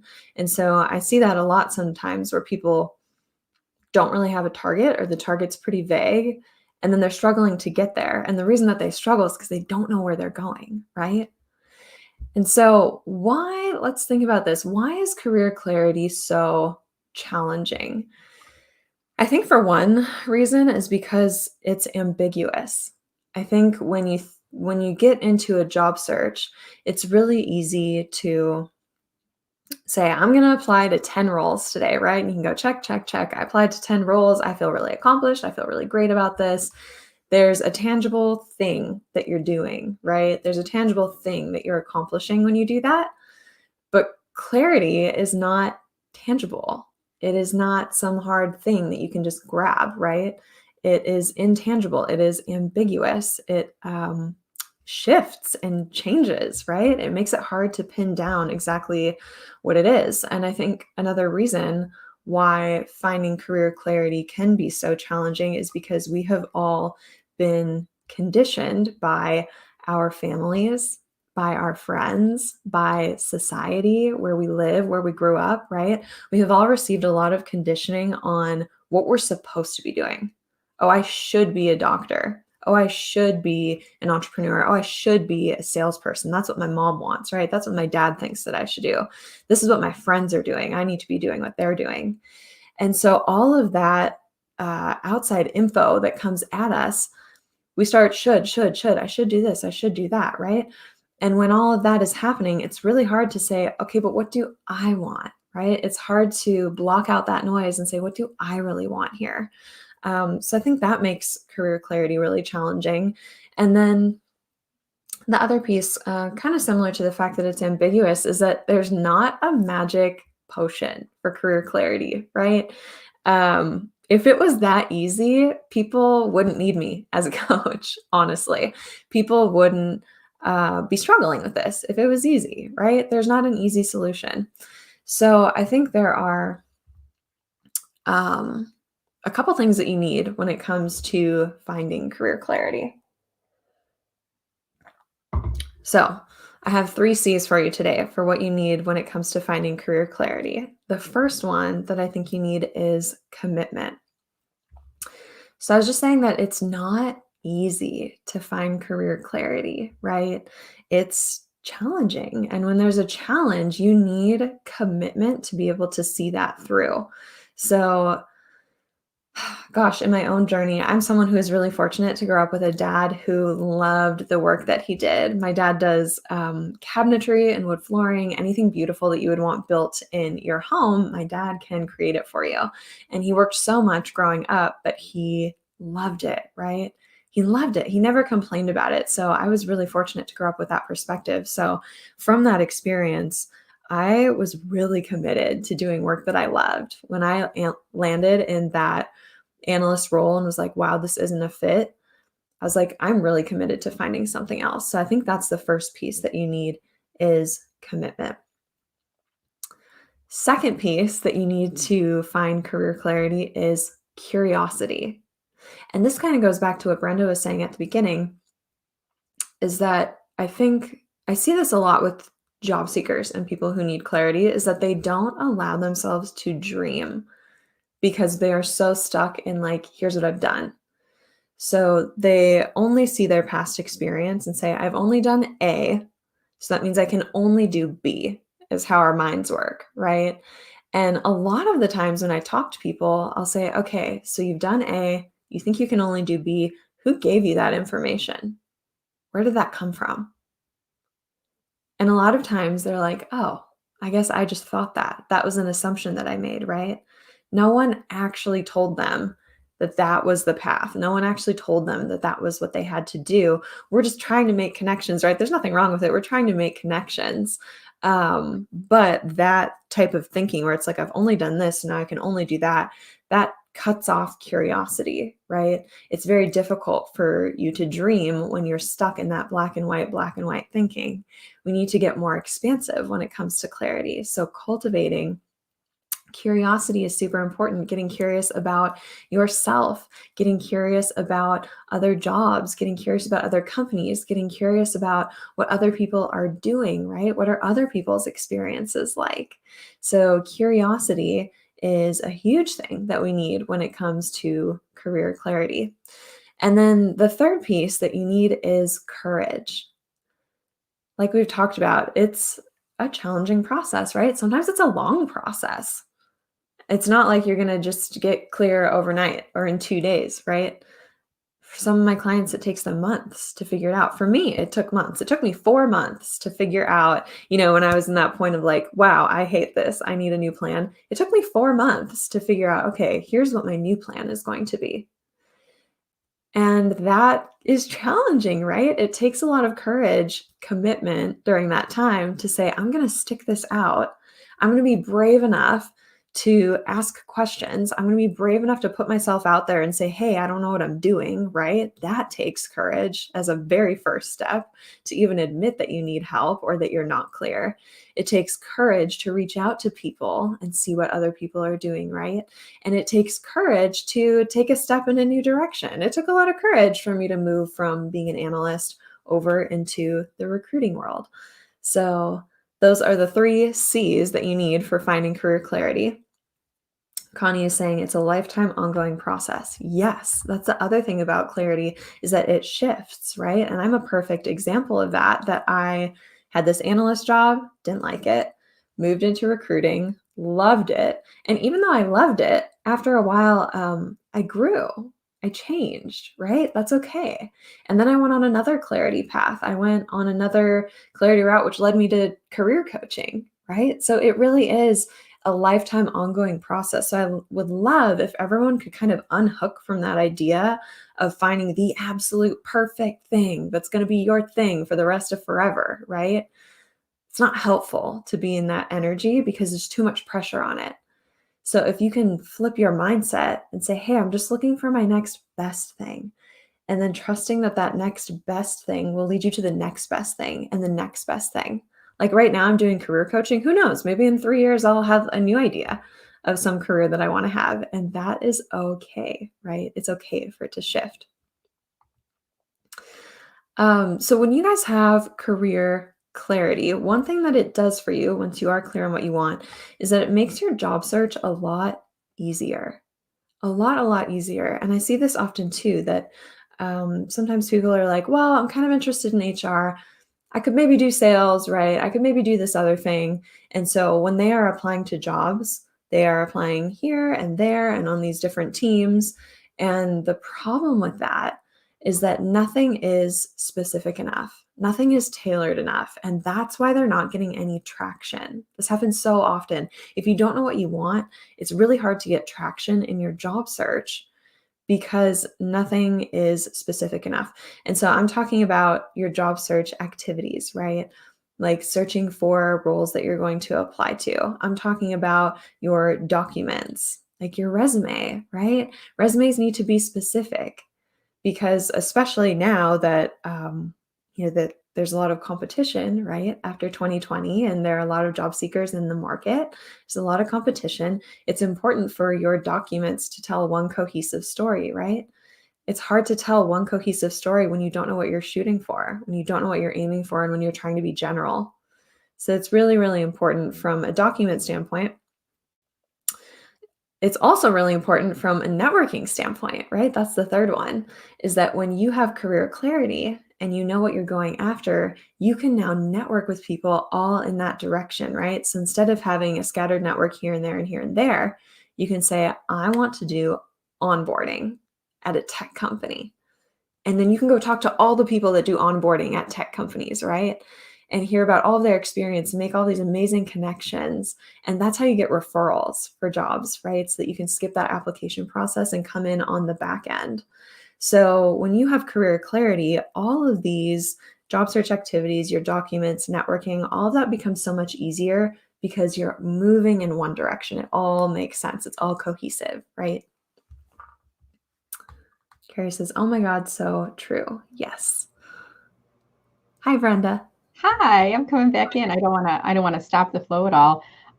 Great conversations going here. Jess, you just make me feel calm.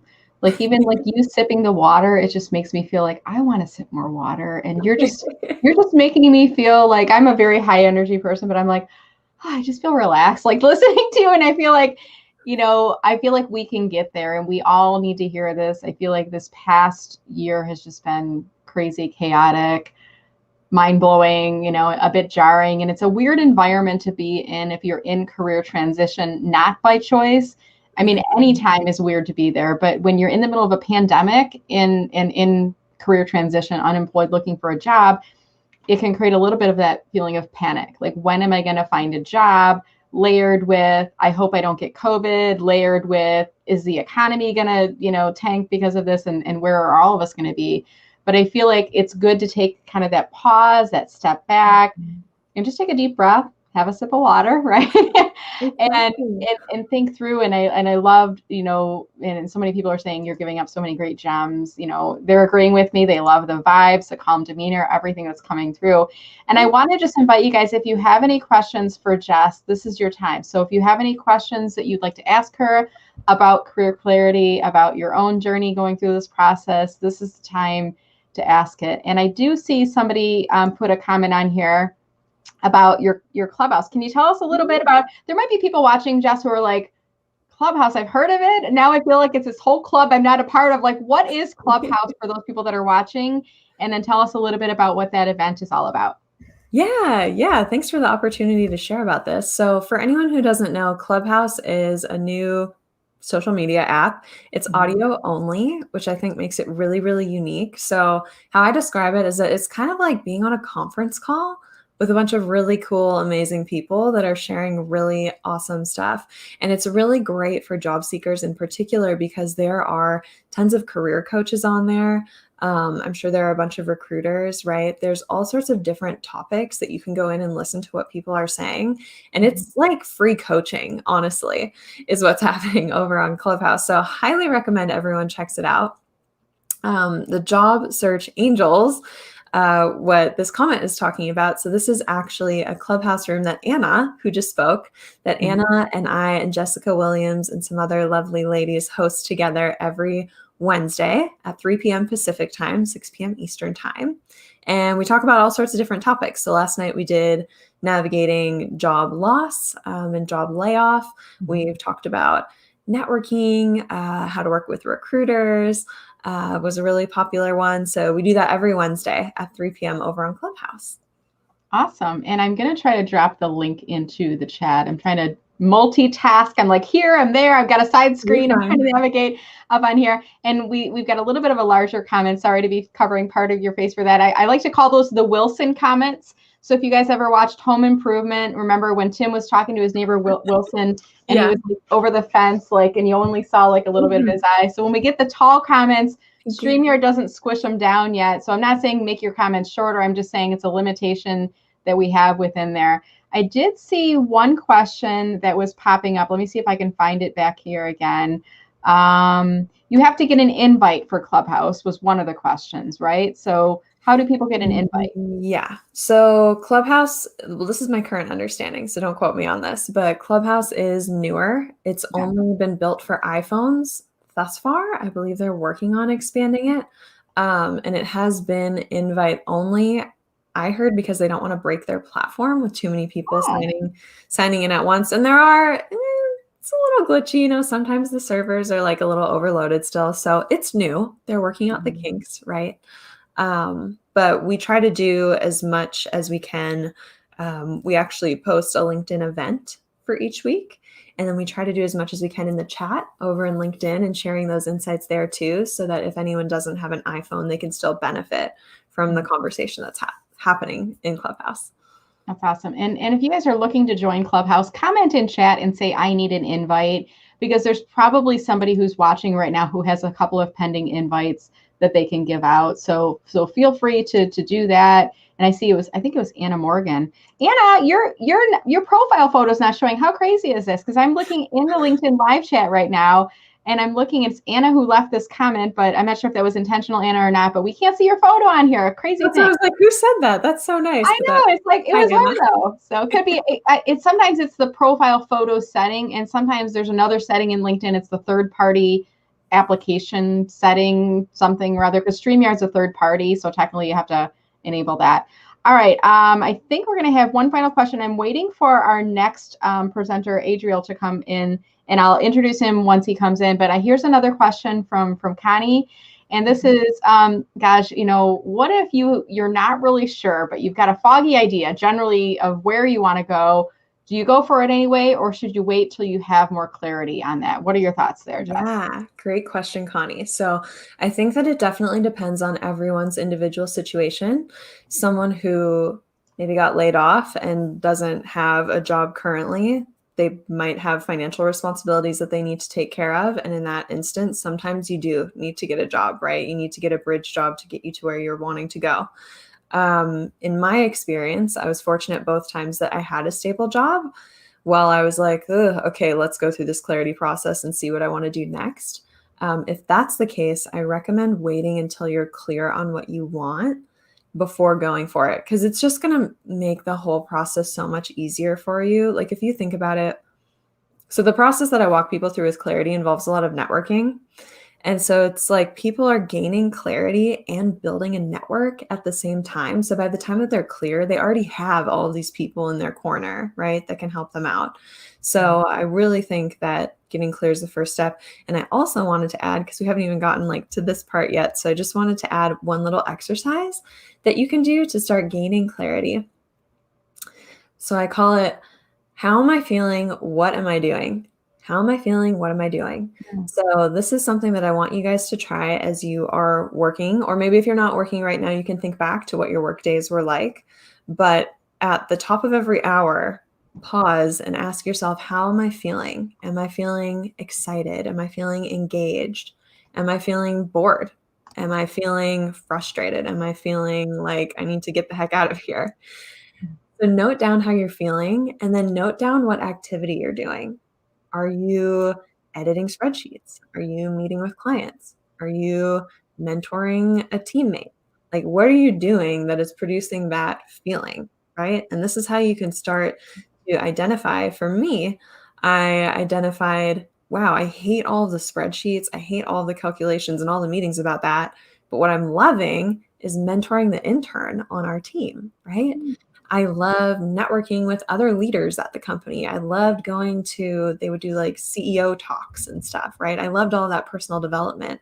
So those were my little clues that I was like, oh, I need to do something focused on people, right? So that's how you can start picking up just those little breadcrumbs and putting them together and saying, okay, what career path is going to give me an opportunity to do this? Love it. Great technique there. And I heard a similar type of a technique. I like this one though, because it's kind of like every hour on the hour, write down what you're doing. Do you like it? Do you not like it? Because it helps you to get there. What do you enjoy? Like, because you might say, yeah, I hate doing spreadsheets, but I love mentoring. I heard somebody else say, if you're in career transition, write down all of the things that you liked about doing your job. Just thinking about it, just write down all the things that you liked about it. And then if you had to get another job, but you could take some things off of your list, put that list together as well. Ask them, you can even ask around to other people and say, what am I really good at? And I had somebody else suggest, ask around and say, say I'm a marketing director. Ask around to your friends and say, if I wasn't a marketing director, what's a job title you think I would do really well at? And your friends might say, wow, you would do really well in sales, or you'd be a great professional coach because you do well at public speaking. So they might give you suggestions on other areas. Yeah. So thoughts on that? Yeah, I think that's great. I love that activity. Part of the beginning stages of work with my clients, I ask them, what are you best at? And that's a challenging question for a lot of people. Very, very challenging, right? It's challenging because it's hard to talk about ourselves, I think, for a lot of people is the block. Sometimes we just haven't thought about it, right? We just haven't taken the time to sit down and identify it. And so when people really, really struggle with that, I'll have them go out and ask, their family, their friends, like, what do you think I'm good at? And they'll get that feedback. And sometimes they're like, oh my gosh, like, what? I didn't know that they would say that. But yeah, I am good at that, right? I am really good at bringing people together. I am really good at getting people excited about something. I am really good at planning the itinerary. And that's the other thing that I would encourage people to do is think about, we get caught in like classic work type of examples, but think about, what did you love when you were in school? What did you love when you were growing up? What do you love to do in your free time? Because those are clues, right? There are clues, and there's a reason why you love it. So there's like the top level reason why you're doing it, but then you have to say, but why? Why do I like this? And then I find that those like lower level reasons of why tend to be present across like lots of areas. So it might be like, I love being creative. That's why I love doing this thing at work, and I love doing this thing in my personal life, even though they seem totally unrelated. They're not. It's because you like being creative. That's what you're looking for. Very good point. And I see Adriel has arrived. So let me just pull him up on screen real quick to say, hey, Adriel, how are you?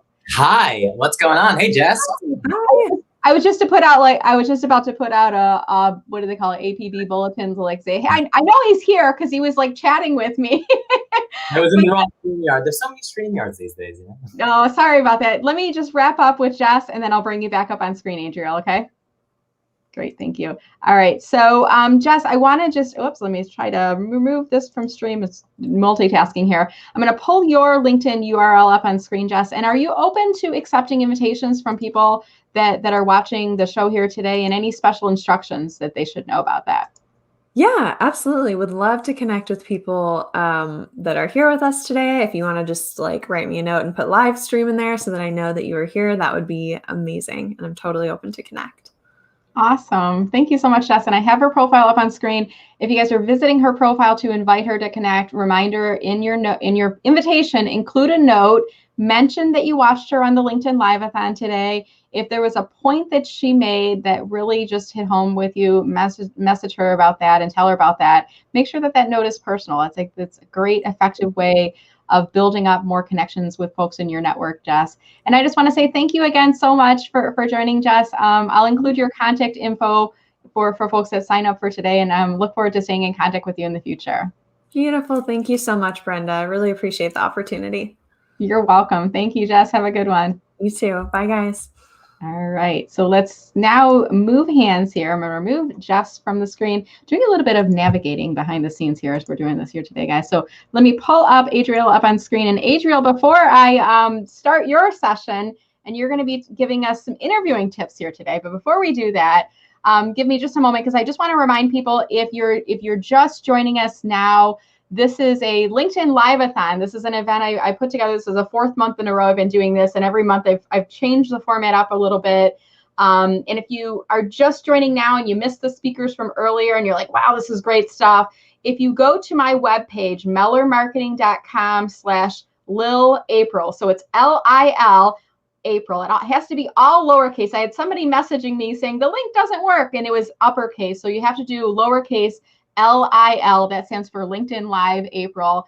You can sign up for that. And at the beginning of the day, I announced that my speaker lineup wasn't as diverse as it normally is. And I put out a call to people in my network to say, hey, who can you suggest that can join my speaker lineup for our final segment that'll be starting at about 12:30. And Adriel actually suggested someone. So I think we're up to 4 speakers right now. And then I'll be finishing us off in the conversation. So thank you to the community for suggesting those people.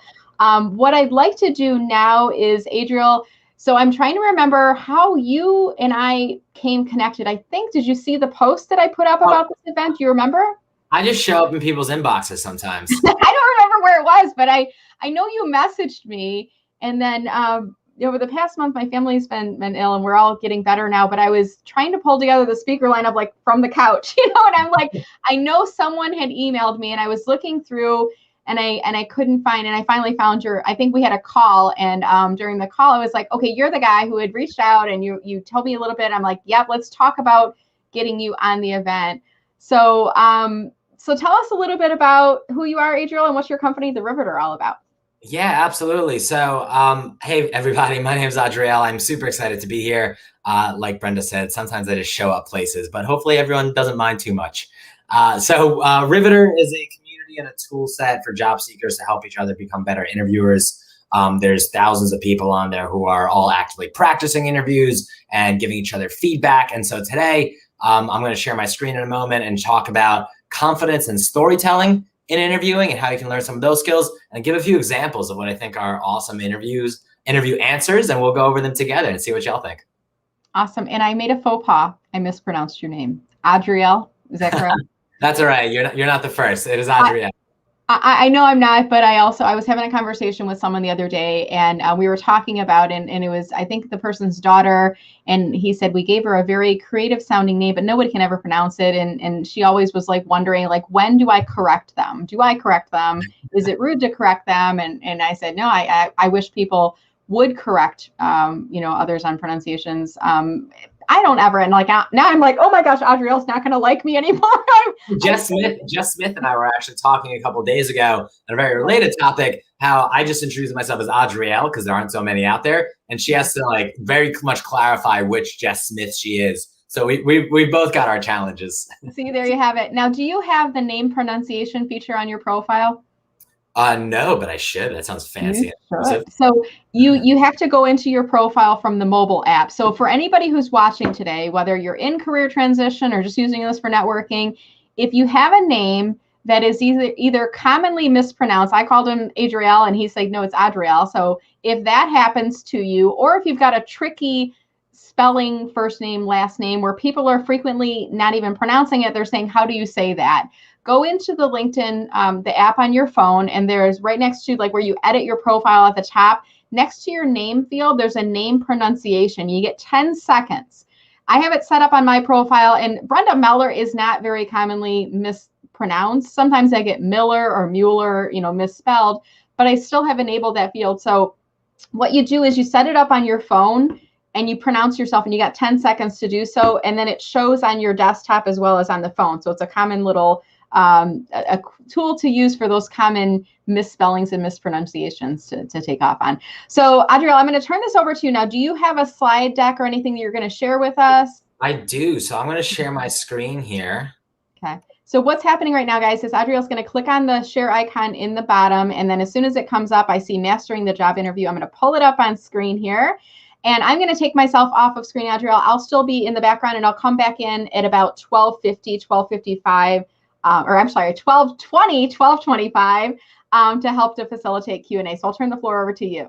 All right, perfect, Brenda. Well, hey, everybody, what's going on? It is awesome to see everybody here today. We're going to have a good time.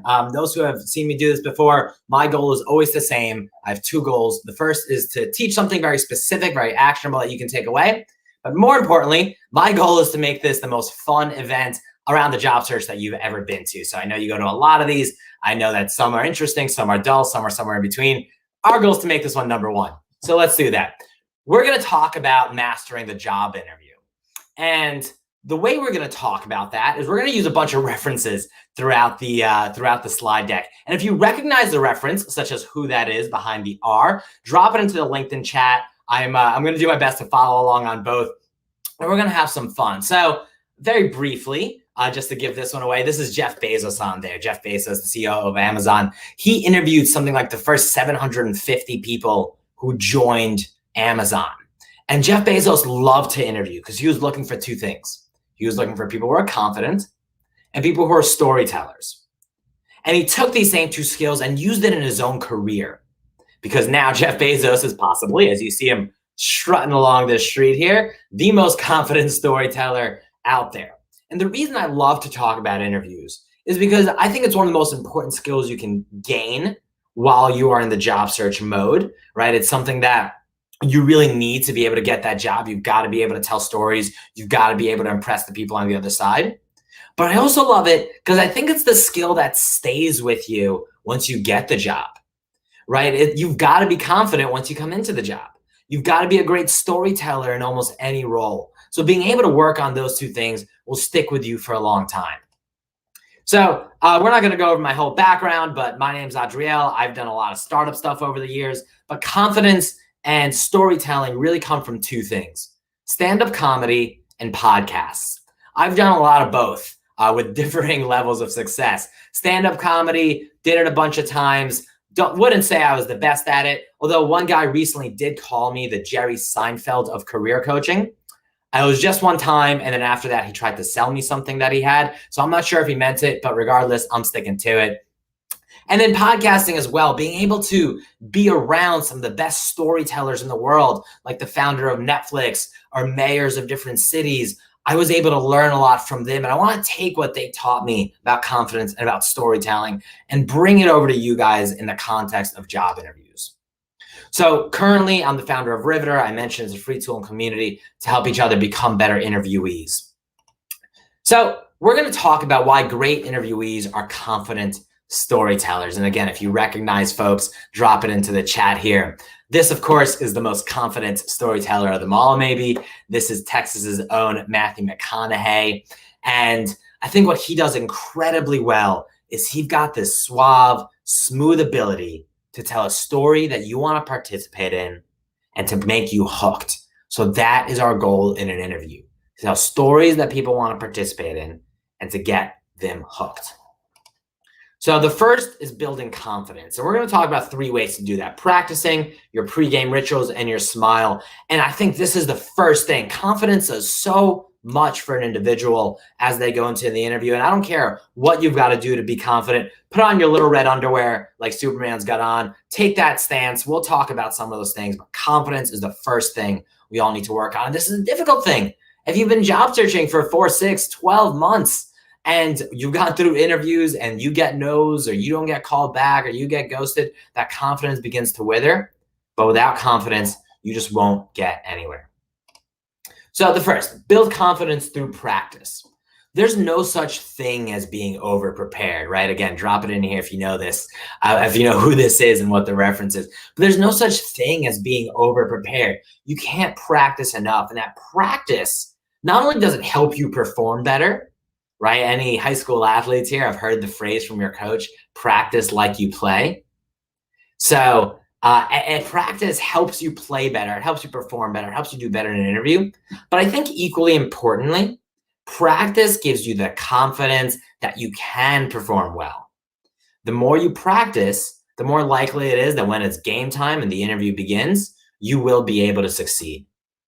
And the way you practice is important as well. I want you to, and these are kind of in order of the best ways I think you can practice. Practice with strangers who don't know you, strangers who don't owe you anything, strangers who won't be nice to you and will give you honest feedback.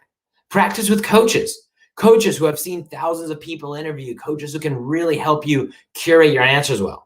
Practice with friends who are there for you. And if you have to, practice alone while you're taking walks with the dogs, or you're standing in front of the mirror while you're brushing your teeth. Practice makes you great. Next is build confidence with that pregame ritual. Michael Phelps, I hope you guys recognize this guy. He was kind of a big deal a few years ago. Michael Phelps has the same exact ritual that he's been doing every time he swam since he was like 8 years old. He stretches the same stretches. He paces the same paces. He listens pretty much to the same music. His coach reminds him of the same things. He gets to the pool at the same time.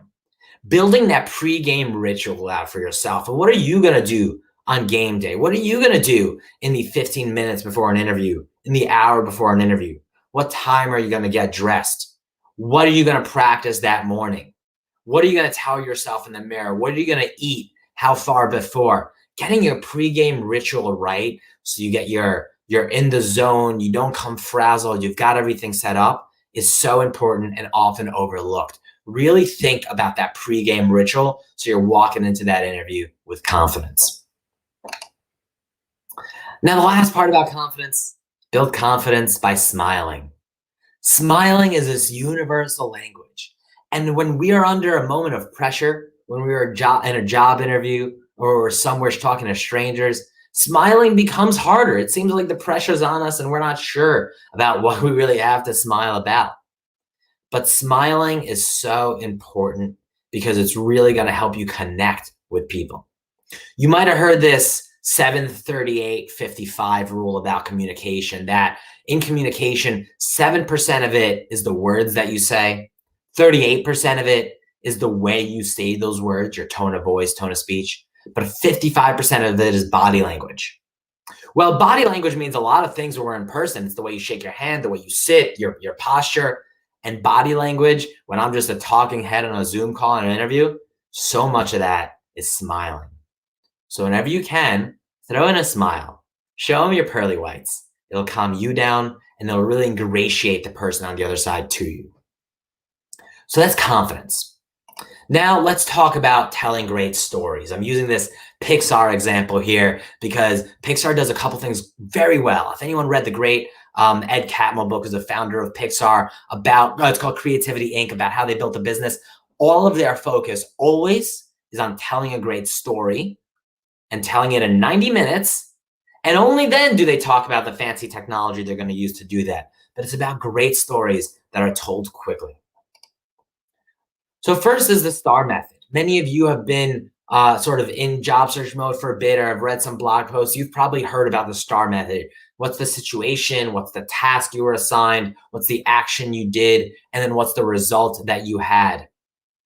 This is a great framework to be able to tell the great story if you don't know how. And you know, there's plenty of posts and content about the specifics of these, so I'm not going to dive into that. But there's two things I do want to mention. The first is the importance of bringing in some drama, right? I want you to really have a climax in the story that gets me hooked and says, oh my goodness, that is quite the story. And you could do that in many different ways for any story. Even if you are, say, an accountant and someone asks about your strength and the story that you want to use is something about how you once helped, your strength is actually communication, which is rare in accounting, and you once helped a client who's really nervous get unnervous, and you brought in the firm a lot of money through that, right? You can do that and tell it in two ways. You can say, Well, I was an accountant and we had this one client I remember, and they were really nervous about what we were proposing to them because they thought they were going to have to pay a lot of taxes. And I really kind of explained to them that no, you'll actually save money in the long run. And then they've been with the firm for 10 years. Okay, that's one story, not a lot of drama. Or I can tell that same story, but make it more exciting. Well, let me tell you, my greatest strength is communication. I had this one client, they'd been with the firm for 15 years. Their name was Andy. And when I came to them with a proposal of what we're going to do for their taxes, they thought that they were going to have to pay $100,000 up front. And they said, they stormed in, they called my boss, they were nervous.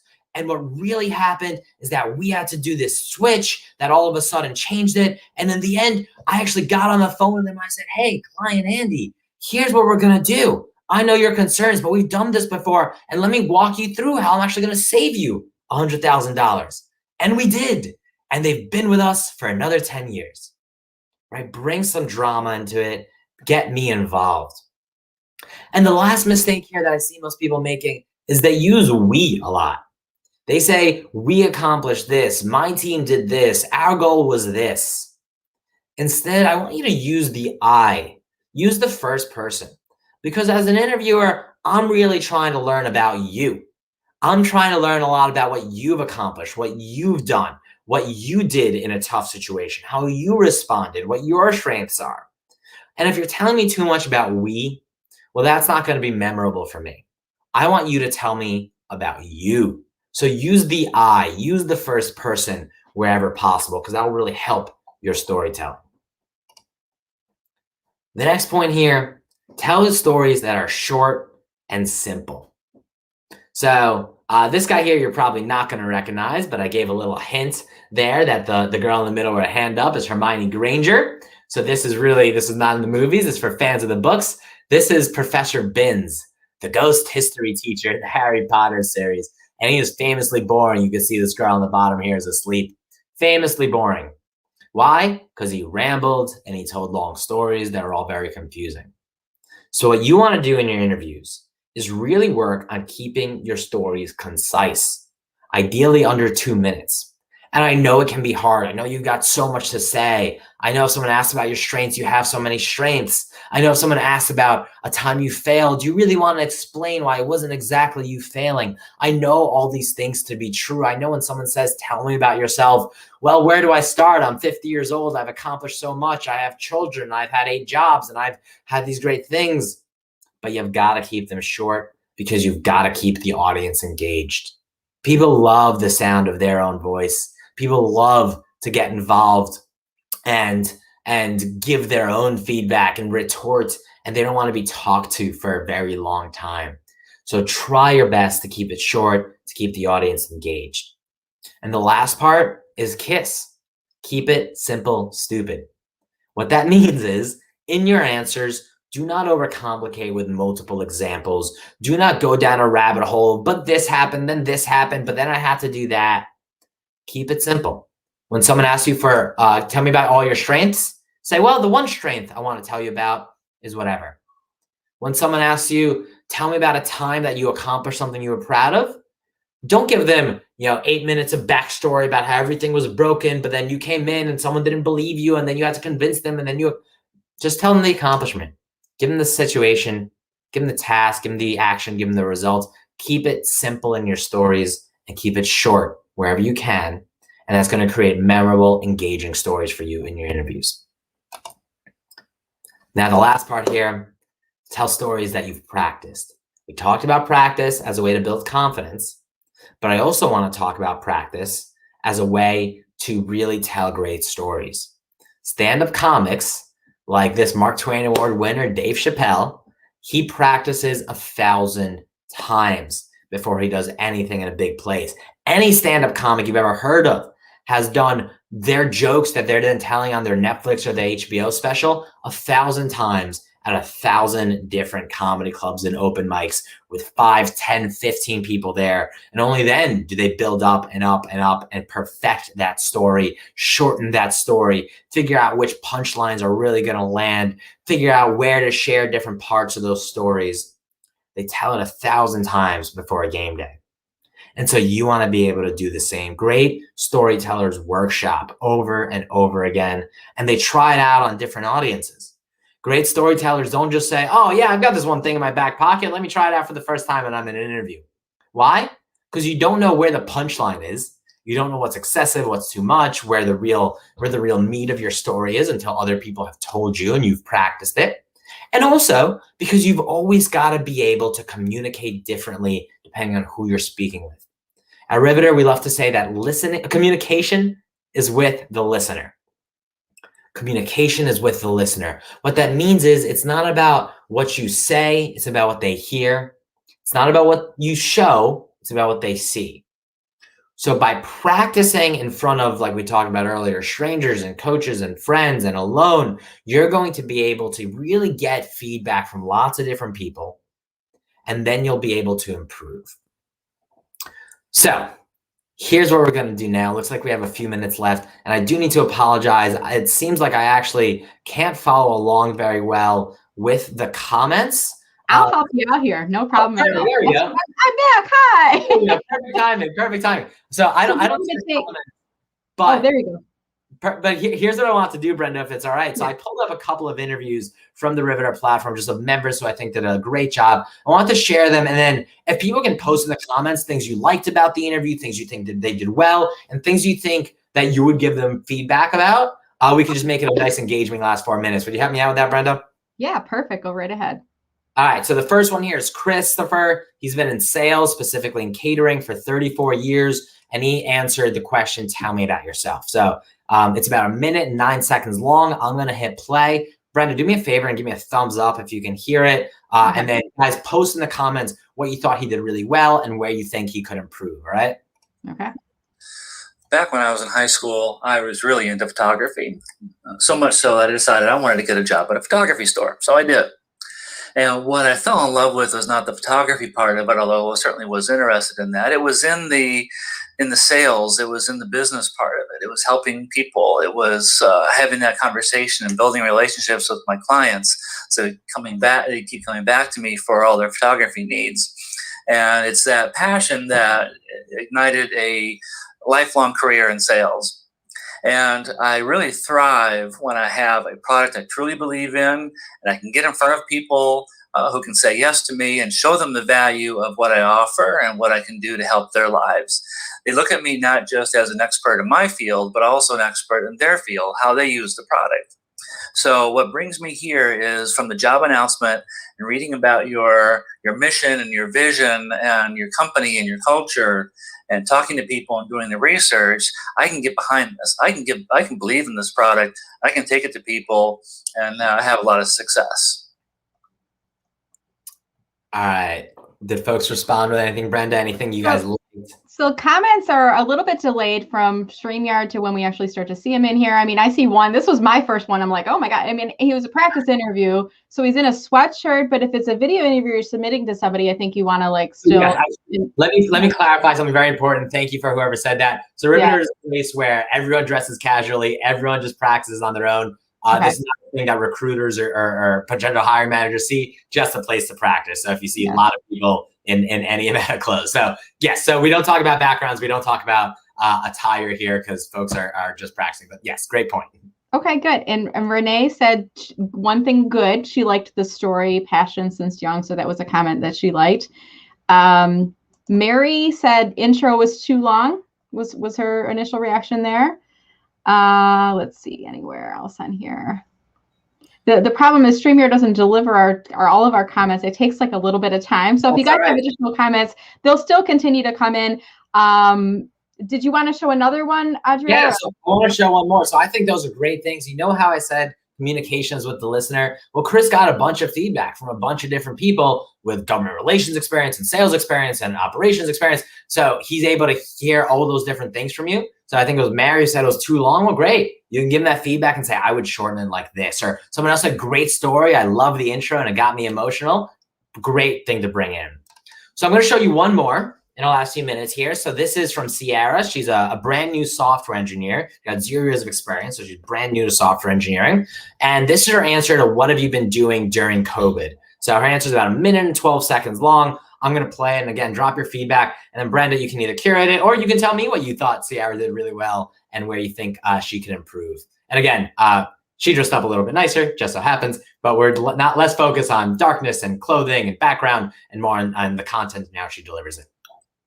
Within a week of the pandemic stateside arrival, I traded daily trips to the gym and weekend brunches for daily trips to my living room and hours of doom scrolling. Needless to say, it quickly became apparent that I needed to find new ways to fill my days with meaning. Initially, I reorganized every closet in my home, cooked every recipe I could get my hands on, and started a garden.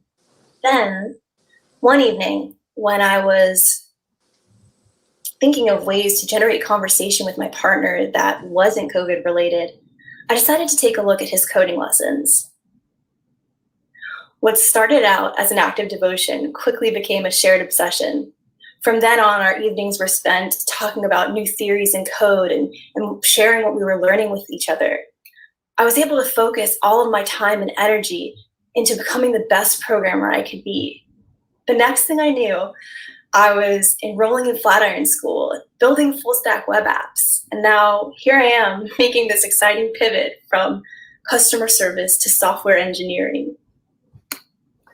All right, Brenda, what did you think about Ciara's answer as some of the comments roll in? What did she do well? What can be improved? Let me just, Adriel, real quick. I see our next guest is waiting in the green room. Dr. Sabrina, I'm going to bring you up on screen just to make sure we can see and hear you. Can you hear me okay? I hear you perfectly. Can you hear me okay? We can. And give us just a minute or two to wrap, and then we're going to bring you up next, if that's okay. Wonderful. Okay. Thank you.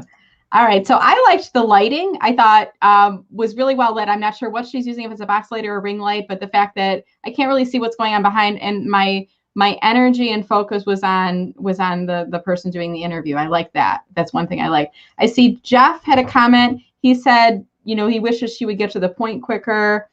Another comment from Caitlin saying similar. I got a little lost. And Gehan says she loves this. I'm not sure if it's the whole concept or if it's just the combination itself of all of those items, but a couple pieces of feedback on there.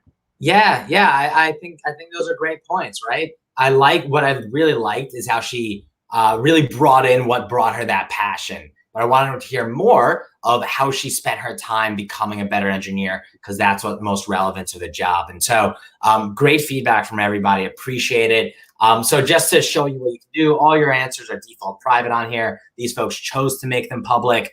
So what you can do is there you go. So you can go to riveterworks.com/Adriel, sign up for free, practice, watch how other people answer, learn about interviewing. It is free and always will be, and hopefully can be helpful to you. And yes, I know your question next, Brenda. Please connect with me. Absolutely. I hope you do. So I'm going to pull it up on screen. I need to grab your URL from the address bar real quick here. So you're open to accepting invitations, it sounds like, from anybody who's watching here today, right? Absolutely. Okay, and I put your website on there again, riveterworks.com, and I'm going to also put your LinkedIn URL up on screen for people to connect with you. And reminder, guys, when you click on that invitation, or rather that connect button, make sure that you include a note and mention to Adriel that you watched him on the LinkedIn Live-a-thon. And if there was something particularly compelling that you enjoyed from his segment, you know, let him know that as well. Adriel, thank you so much. It's a pleasure. You know, we're just getting to know each other through this LinkedIn Live-a-thon process, but I hope we stay connected and definitely have the opportunity to chat with each other again in the future. Awesome. Thanks for what you're doing, Brenda, and good luck to Dr. Sabrina coming up next. All right. Thank you, Adriel. Take care. Have a good day. I'm going to remove Adriel from our speaker screen now, and I'm going to take him off of screen as well. So guys, I'm kind of doing this very impromptu today. You know, I did a call out to my network and I said, who would you suggest that comes and joins our speaker lineup? I'm going to do kind of a power half hour in the last half hour segment here. And Dr. Sabrina Jackson, actually, the person who suggested you, I looked at your profile and I said, oh my gosh, Dr. Sabrina is in Metro Detroit. I'm in Metro Detroit. We're like practically neighbors over here. So why don't we start with, first of all, thank you so much for joining us. Why don't you start with giving us a quick introduction of who you are and what your business is all about? Hi, I am Dr. Sabrina Jackson, and my tagline is that I am the people expert, as I help people with people even if that person is themselves, because I say it all the time, is that people think it's someone outside of them that needs help, and it's really you needing help. And so I do that in a myriad of ways. I am a clinical therapist by trade. I'm a life coach, a business coach. I do executive coaching. I do speaking and training. I'm an author, and I have a media umbrella. So I do things locally here at Fox 2. In fact, I was on just this morning. I'm a contributor there. I've had my own segment on Fox 2 called People 911 with Dr. Sabrina, because people are in a state of emergency. And so I give people tips, tools, and strategies on how to deal with the relationships that they're in, and not just their love relationships, all relationships. So that's me. Awesome. So I said, and this was kind of sprung on you. The person who reached out, I think it was Diane, if I'm not mistaken. Yes. And, I'm not sure how much she told you about the event, but we're doing a LinkedIn Live-a-thon here today. And this is kind of a 3-hour event. This is the 4th month I've done this in a row. And I just been bringing on different people with perspectives to offer the job seeker community. Okay. So I want to give the floor to you. We're going to be kind of in a staggered 5-minute. I think the next person is Terry. He's not on yet, so I'm going to probably move him a few minutes because I want to give you the floor for the next 5 minutes. Just to offer advice. There's people that are watching that are unemployed and in career transition here today. And there are also people who are working but looking, and they were kind of sheltering in place last year because of COVID, but they're now like, I got to get out. Yes. So what advice do you have for folks that are watching the video here today? Well, the first thing that I would say to anyone that's watching is that there are 5 reasons why people fail at anything that they do, whether it's their job search, whether it's their job, whether it's their relationships. And the top 5 reasons, if you really grab a hold of them and know them for yourself and know how to navigate through them, you'll do extremely well looking for a position. So the first is coachability, because people who lack the ability to take and implement feedback, how do you get better? So always be open to learning something new. Be open to someone telling you something, giving you a tip, telling you how to maybe pivot differently. So make sure that you can answer the question, are you coachable? How do you take feedback? What do you do when you get feedback that you don't like? Because especially in the job space, someone may have to give you some feedback that you don't like. How do you take it? What do you do with it? So coachability is number 1. The number 2 reason why people fail at anything that they do is emotional intelligence. And that's when you lack the ability to control your own emotions, but then you don't accurately assess the emotions of the people that you're dealing with. And so especially in a job seeking situation, you should be able to kind of pan the response that you're getting, what you're talking about. Like, I love the person before me. Oh my God, he was amazing. And I love the examples because in those moments when you're storytelling, you can look at the expressions and say, I need to shorten this up. I need to keep it moving.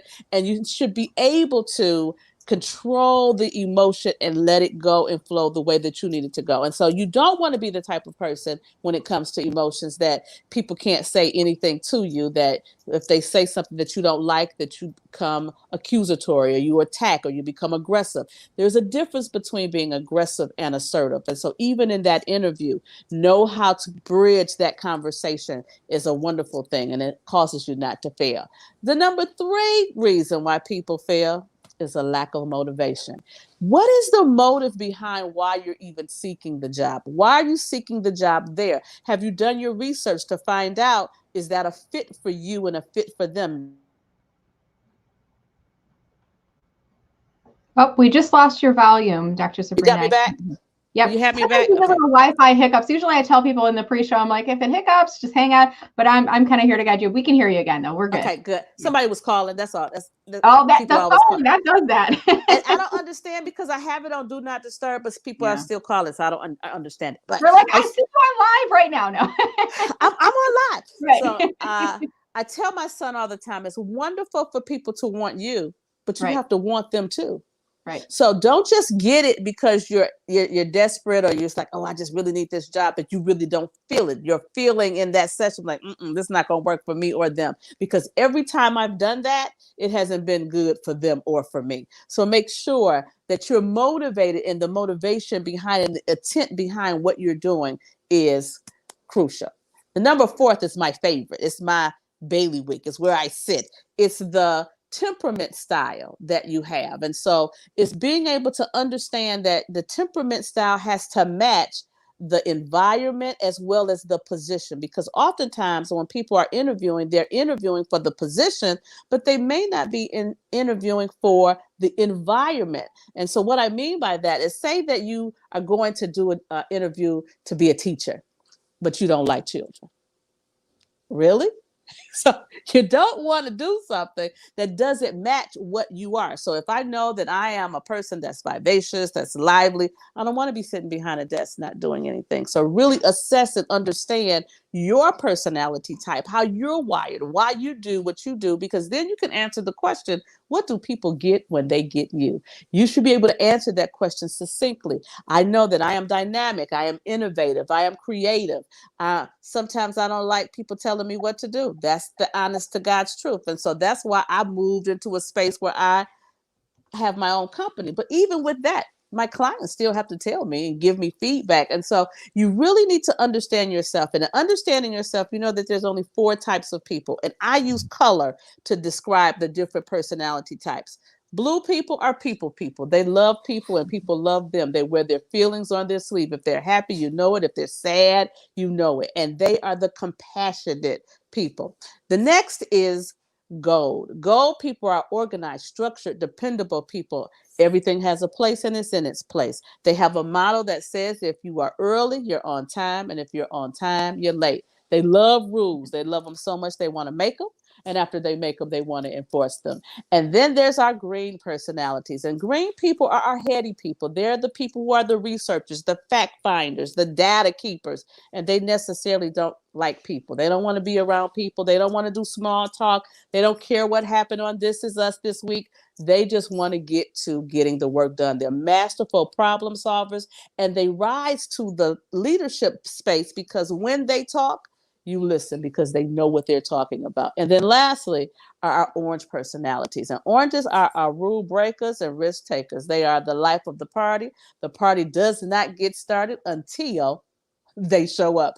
And so they don't like routine. They don't like doing the same thing over and over again. They like flexibility. They like risk taking. They make wonderful salespeople because they are going to get in there and smooth and find out about the person and sell that thing to them. So you really need to know where you lie. And so I do have on my website, Essential Colors, a model that I've created where you can find out your type. And so you know how to communicate most effectively. And then the last reason that people fail is just the technical skills or the functionality of doing a job or doing a thing. And so I love this platform because you're offering opportunities for people to learn. You're offering opportunities for people to look at what they're doing and doing it a little differently. So it's very important that you do the functionality that's necessary to do what you're doing. Now, let me say this, and this is my last tip, is networking is necessary.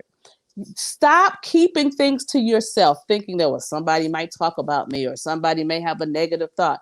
But just as a possibility of somebody thinking negatively, it's a possibility of somebody being positive. It's a possibility that someone has an opportunity for you that you didn't even know was available because you kept your mouth closed. It is the open mouth that gets fed. So tell people, tell your family members, tell your neighbors that, I'm out here looking, this is what I'm looking for. You have no idea where that next connection will come from.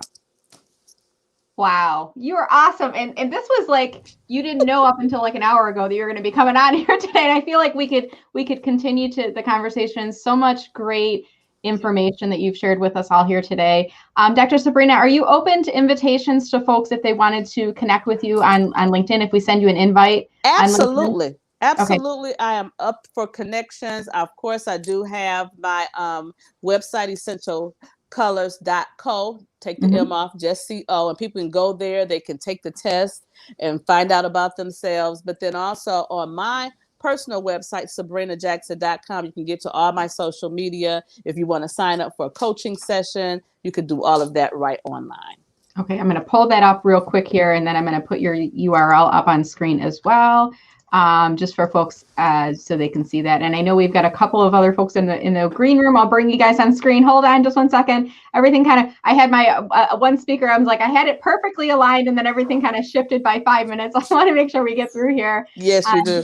And this as well. And let me just pull up your LinkedIn URL. Dr. Sabrina, thank you so much for joining. We really appreciate it. And if you're able to, we'd love it if you could jump on the live stream, because there may be some additional comments and questions that we didn't get to. And I can tell you're a wealth of information. So thank you so much for making yourself available on short notice here today. We appreciate it. No problem. Thank you so much for the invite, and continue doing what you're doing, because you're doing an awesome job. Oh, thank you. All right. You take care and have a great day. Okay. Bye-bye. Thank you. Bye-bye. All right. So we're going to move along here, and we've got in the waiting room, I'm actually going to bring you both up just to say hi real quick and test the audio. So let me pull this down on here. Terry Rice. Hey, Terry, how are you doing today? Hey, I'm doing well. Yourself? Doing well, thank you. Let me just pull up Arthur as well. Arthur, hey, how you doing, sir? Hey, good. Thank you. Good. So Arthur, I'm going to put you back in the green room. We're going to give Terry the floor for about 5 minutes, and then I'm going to turn it over to you, okay? Sure, no. Great, thank you.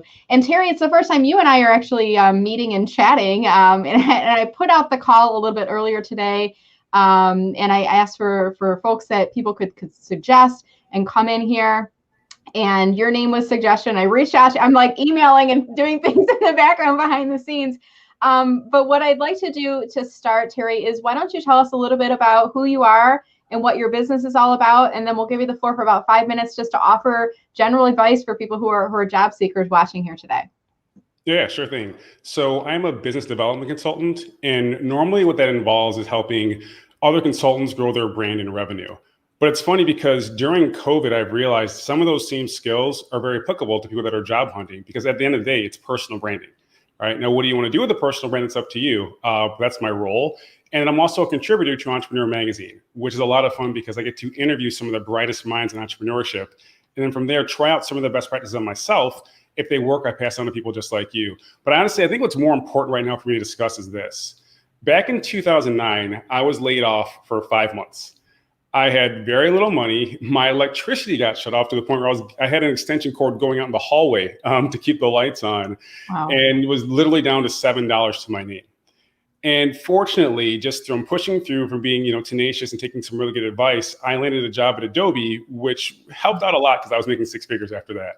So for anyone out there who's going through it, I'm not just trying to give you tips because I want to help you. I'm saying I've been through this before, right? I can empathize with you because I've been there. And what I want to say is, this is a temporary situation, but do not let that impact your self-worth. You still have a lot of value to contribute to in the organization or your own business if you want to, but this is a temporary situation. So I just want to start off by saying that, and then I'll hop into the meat of my chat. Yeah, absolutely. Thank you for that introduction. So we're going to just be, giving you I want to give you a quick overview because I'm not sure how much you read about the event before coming in the room. And this isn't really a prepared talk. It was more of an impromptu ask to have you join us here today. So I put together this event. This is a LinkedIn Live-a-thon for job seekers. It's the 4th month running here. And basically, I've just pulled together people just to bring in different perspectives and offer advice to people who are either unemployed and in career transition, or they might be working but looking, and maybe they were kind of sheltering in place last year because of COVID, but now they're kind of like, I got to get out. I need to find something new. So I just want to, ask you, what advice do you have for folks that are watching here today that you could offer on that front? Yeah, this is going to sound counterintuitive to a lot of what you've heard before. But again, when I was unemployed, I started doing some consulting. And it was very challenging for me to get clients because you're one of many people on various social media platforms saying, please pay attention to me. One of my friends recommended going to a meetup and doing a presentation on my craft, which is digital marketing. So I did a quick presentation, digital marketing for founders. And everyone flooded to me afterwards saying, oh, how can you help me? How can you help me? So on and so forth. So I was like, you know what? That's the key. That's the key to getting attention from any audience. Now, fast forward to today, if I'm a job seeker, right, and I want to grow my brand so I can get in front of potential employers, or have something to say during the interview, that's exactly what I would do. So 3 steps. One is come up with some kind of compelling target for your target audience. Compelling topic for your target audience. So let's say you're a digital marketer. It could be the digital marketing trends to be aware of in 2021. And then find relevant organizations that your audience belongs to. So in my case, it could be the Brooklyn Chamber of Commerce. Offer to do that talk for free, just to get in front of your audience. And then afterwards say, hey, if anyone has any questions, please feel free to follow up, so on and so forth. The most important thing you can do is this, though. You can say, hey, let's all stay connected afterwards. What I'm going to do afterwards is I'm going to put up a LinkedIn post that says, did you attend this talk? If so, what were your key takeaways? You're going to have people flooding that post saying, oh, it was so great. It was amazing. Thanks so much, so on and so forth. Then you can show that to anyone else that if you want to speak at their organization, well, here's my feedback right here. And when you're interviewing, someone's like, well, what have you been doing since you've been between jobs? Oh, for me, I've been giving some presentations on exactly what you're about to hire me for. Feedback, go look at my LinkedIn profile. It's right there, right? And you can keep on doing that over and over and over and over again. So I'll say it again real quick. I want to be succinct. First thing is some kind of compelling topic for your target audience. Maybe it's digital marketing. Maybe it's financial consulting, whatever it is. Find an organization that already has access to your target audience. Get that hard work out of the way. Get one yes from an organization that essentially gives you hundreds of yeses from other people who are attending it because of that organization, and then provide some reason to follow up, interact, and use that as social proof of your expertise. So that's my recommendation. I'm trying to stay under the limit because I know people got stuff to do, but hopefully that helps. And if you have any questions, you know where to find me. That's awesome. No, this was perfect. And I know your schedule's tight, and we're asking you to, make some time in your day today. And we really appreciate you joining here. So, and just to wrap us up here, I'm going to pull up your LinkedIn URL up on screen for folks. Terry, are you open to connecting with people? Would you prefer people follow you on LinkedIn? What's your preference there? Whatever. He's easy. All right. So let me just pull it up on screen real quick. I'm going to show your profile, and then I'm going to pull Arthur in next. And I know Arthur and we have Nicole that's waiting for us in here as well. So let me just pull this up on screen real quick. I'm kind of trying to navigate two slides here as we go through. All right, there's your profile up on screen, and I'm going to put your LinkedIn URL. And what I would encourage people to do is, if you're open, if you're looking to connect with Terry, please, in your invitation to connect, mention that you saw him on today's LinkedIn Live-a-thon. If there's something that he mentioned that was compelling for you, drop that in there as well. Terry, thank you so much, sir. I hope we have a chance to chat a little bit more in the future. And if I can ever repay the favor to you, feel free to reach out. But have a good day, and thank you again for joining us. This has been great. Thank you as well. All right, take care. Thank you. All right, so we're going to move along here, and I'm going to pull Arthur up on screen. Hey, Arthur, how are you doing? Doing well. Thank you. Good. I'm going to have you adjust your camera a little bit because it looks like you're sitting on the floor and I'm sitting on the ceiling. So No, I'm actually sitting. I can stand up. Can I stand up? Is that better? That's a little better. Yeah, it's okay. It's sometimes it's the camera angle. All right, so we're going to move pretty quickly. I know you've got a hard stop, and there's another speaker right behind you. So why don't you first take a minute, tell us a little bit about who you are, what you do, and then I want to ask you to offer any advice to job seekers who are watching us here today. Sure. So Arthur Glusman, I've been in recruiting and career coaching since 1998. And I help job seekers land 5-6 figure positions, averaging within 60 to 90 days. Wonderful. That's good. And I imagine you've been busy lately because there's been a lot of job seekers who've been re-entering the market, and a lot of folks not by choice. So what advice do you have for folks that are, either actively in career transition right now or thinking about making a move right now? So I've created, as you probably know, Brenda, because we've chatted, it's called the 8 Steps to Land Your Dream Role System. And what I always start off with, and it's very similar to what the doctor had shared before with the colors of your personality, is you need to understand who you are as a professional and as a person in terms of your strengths, your values, and ultimately how you're wired, so that you can understand. And I always talk about, think of yourself as a product. Any company that's going to hire you has a position to fill, and they're going to be paying you for that. What most people don't realize, or basically capitalize on, is thinking about themselves as a product, the value that you can bring to an organization, and how to package, market, and brand yourself, thinking about yourself as a product. Once you understand what that is, then we go into having optimized resumes. And optimized resumes in my world means that a resume needs to contain 4 key ingredients: the content, the algorithmic applicant tracking system coding, so to speak, into it, keywords, and several other items as well, so that when you're applying to a position, our clients typically have 3 resumes that they're focusing on 3 positions that they're applicable for, not just one. Most people have one resume that's 2 miles long, but it's really not capitalizing on that value. And the analogy that I always utilize is, if you're going into the supermarket in the cereal aisle, we already know what cereal we're going to buy, right? Mm-hmm. But the programming that happens via commercials, the branding, happens on a daily basis. So you have to think of yourself as a brand. Then we go into LinkedIn. Now, if everybody's on LinkedIn, but it's not optimized, and you're not tapping into the power of this amazing platform that I've been on the minute it was born, then you're missing out on what I call 80% of opportunities that are never posted. And that's something that's very important to keep in mind.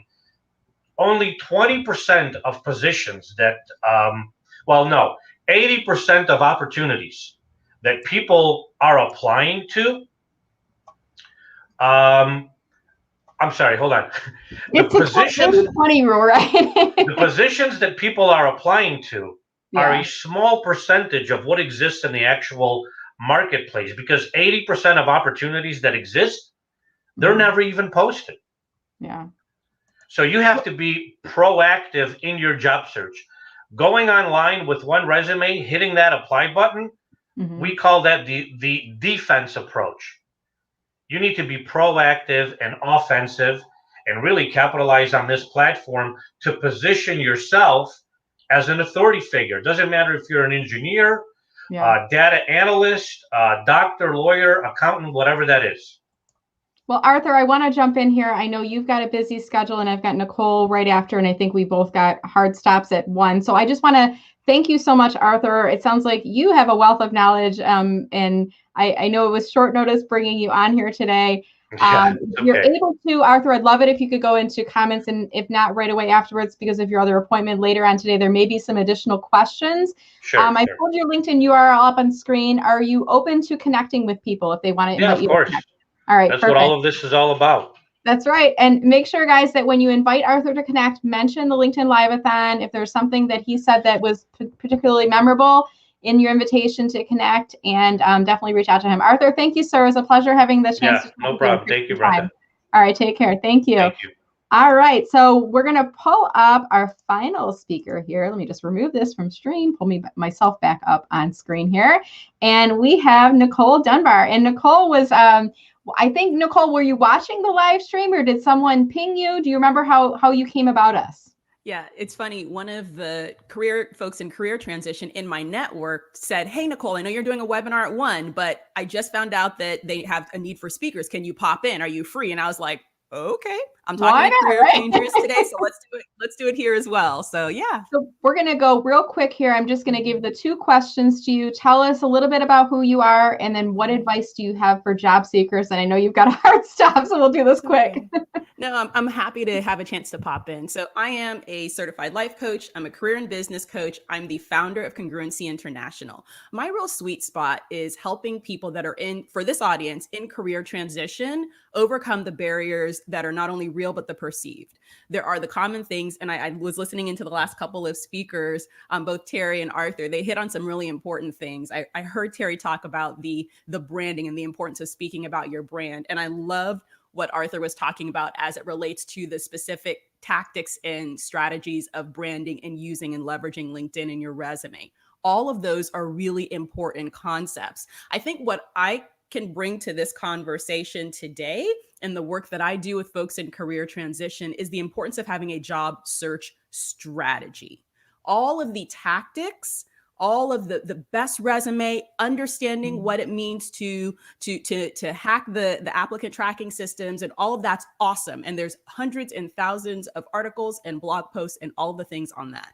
But it's not the information. I think it's the understanding of how to apply that information that my average person in career transition kind of struggles with.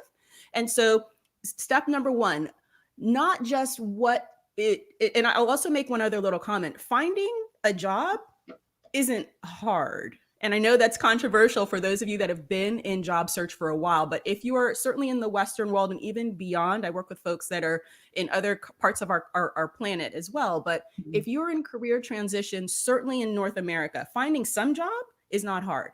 Finding a job at the right level, at the right title, at a salary that makes sense for you, that is not just good for you today, but for where you want to be 2 years from now, in an organization with a good culture that matches with your values, in an environment that has strong leadership that you admire and or at least that you're in alignment with, that requires strategy. And if you're not working a job search strategy, most of the time your work in your job search is going to take 2 and 3 times longer than it ever needs to.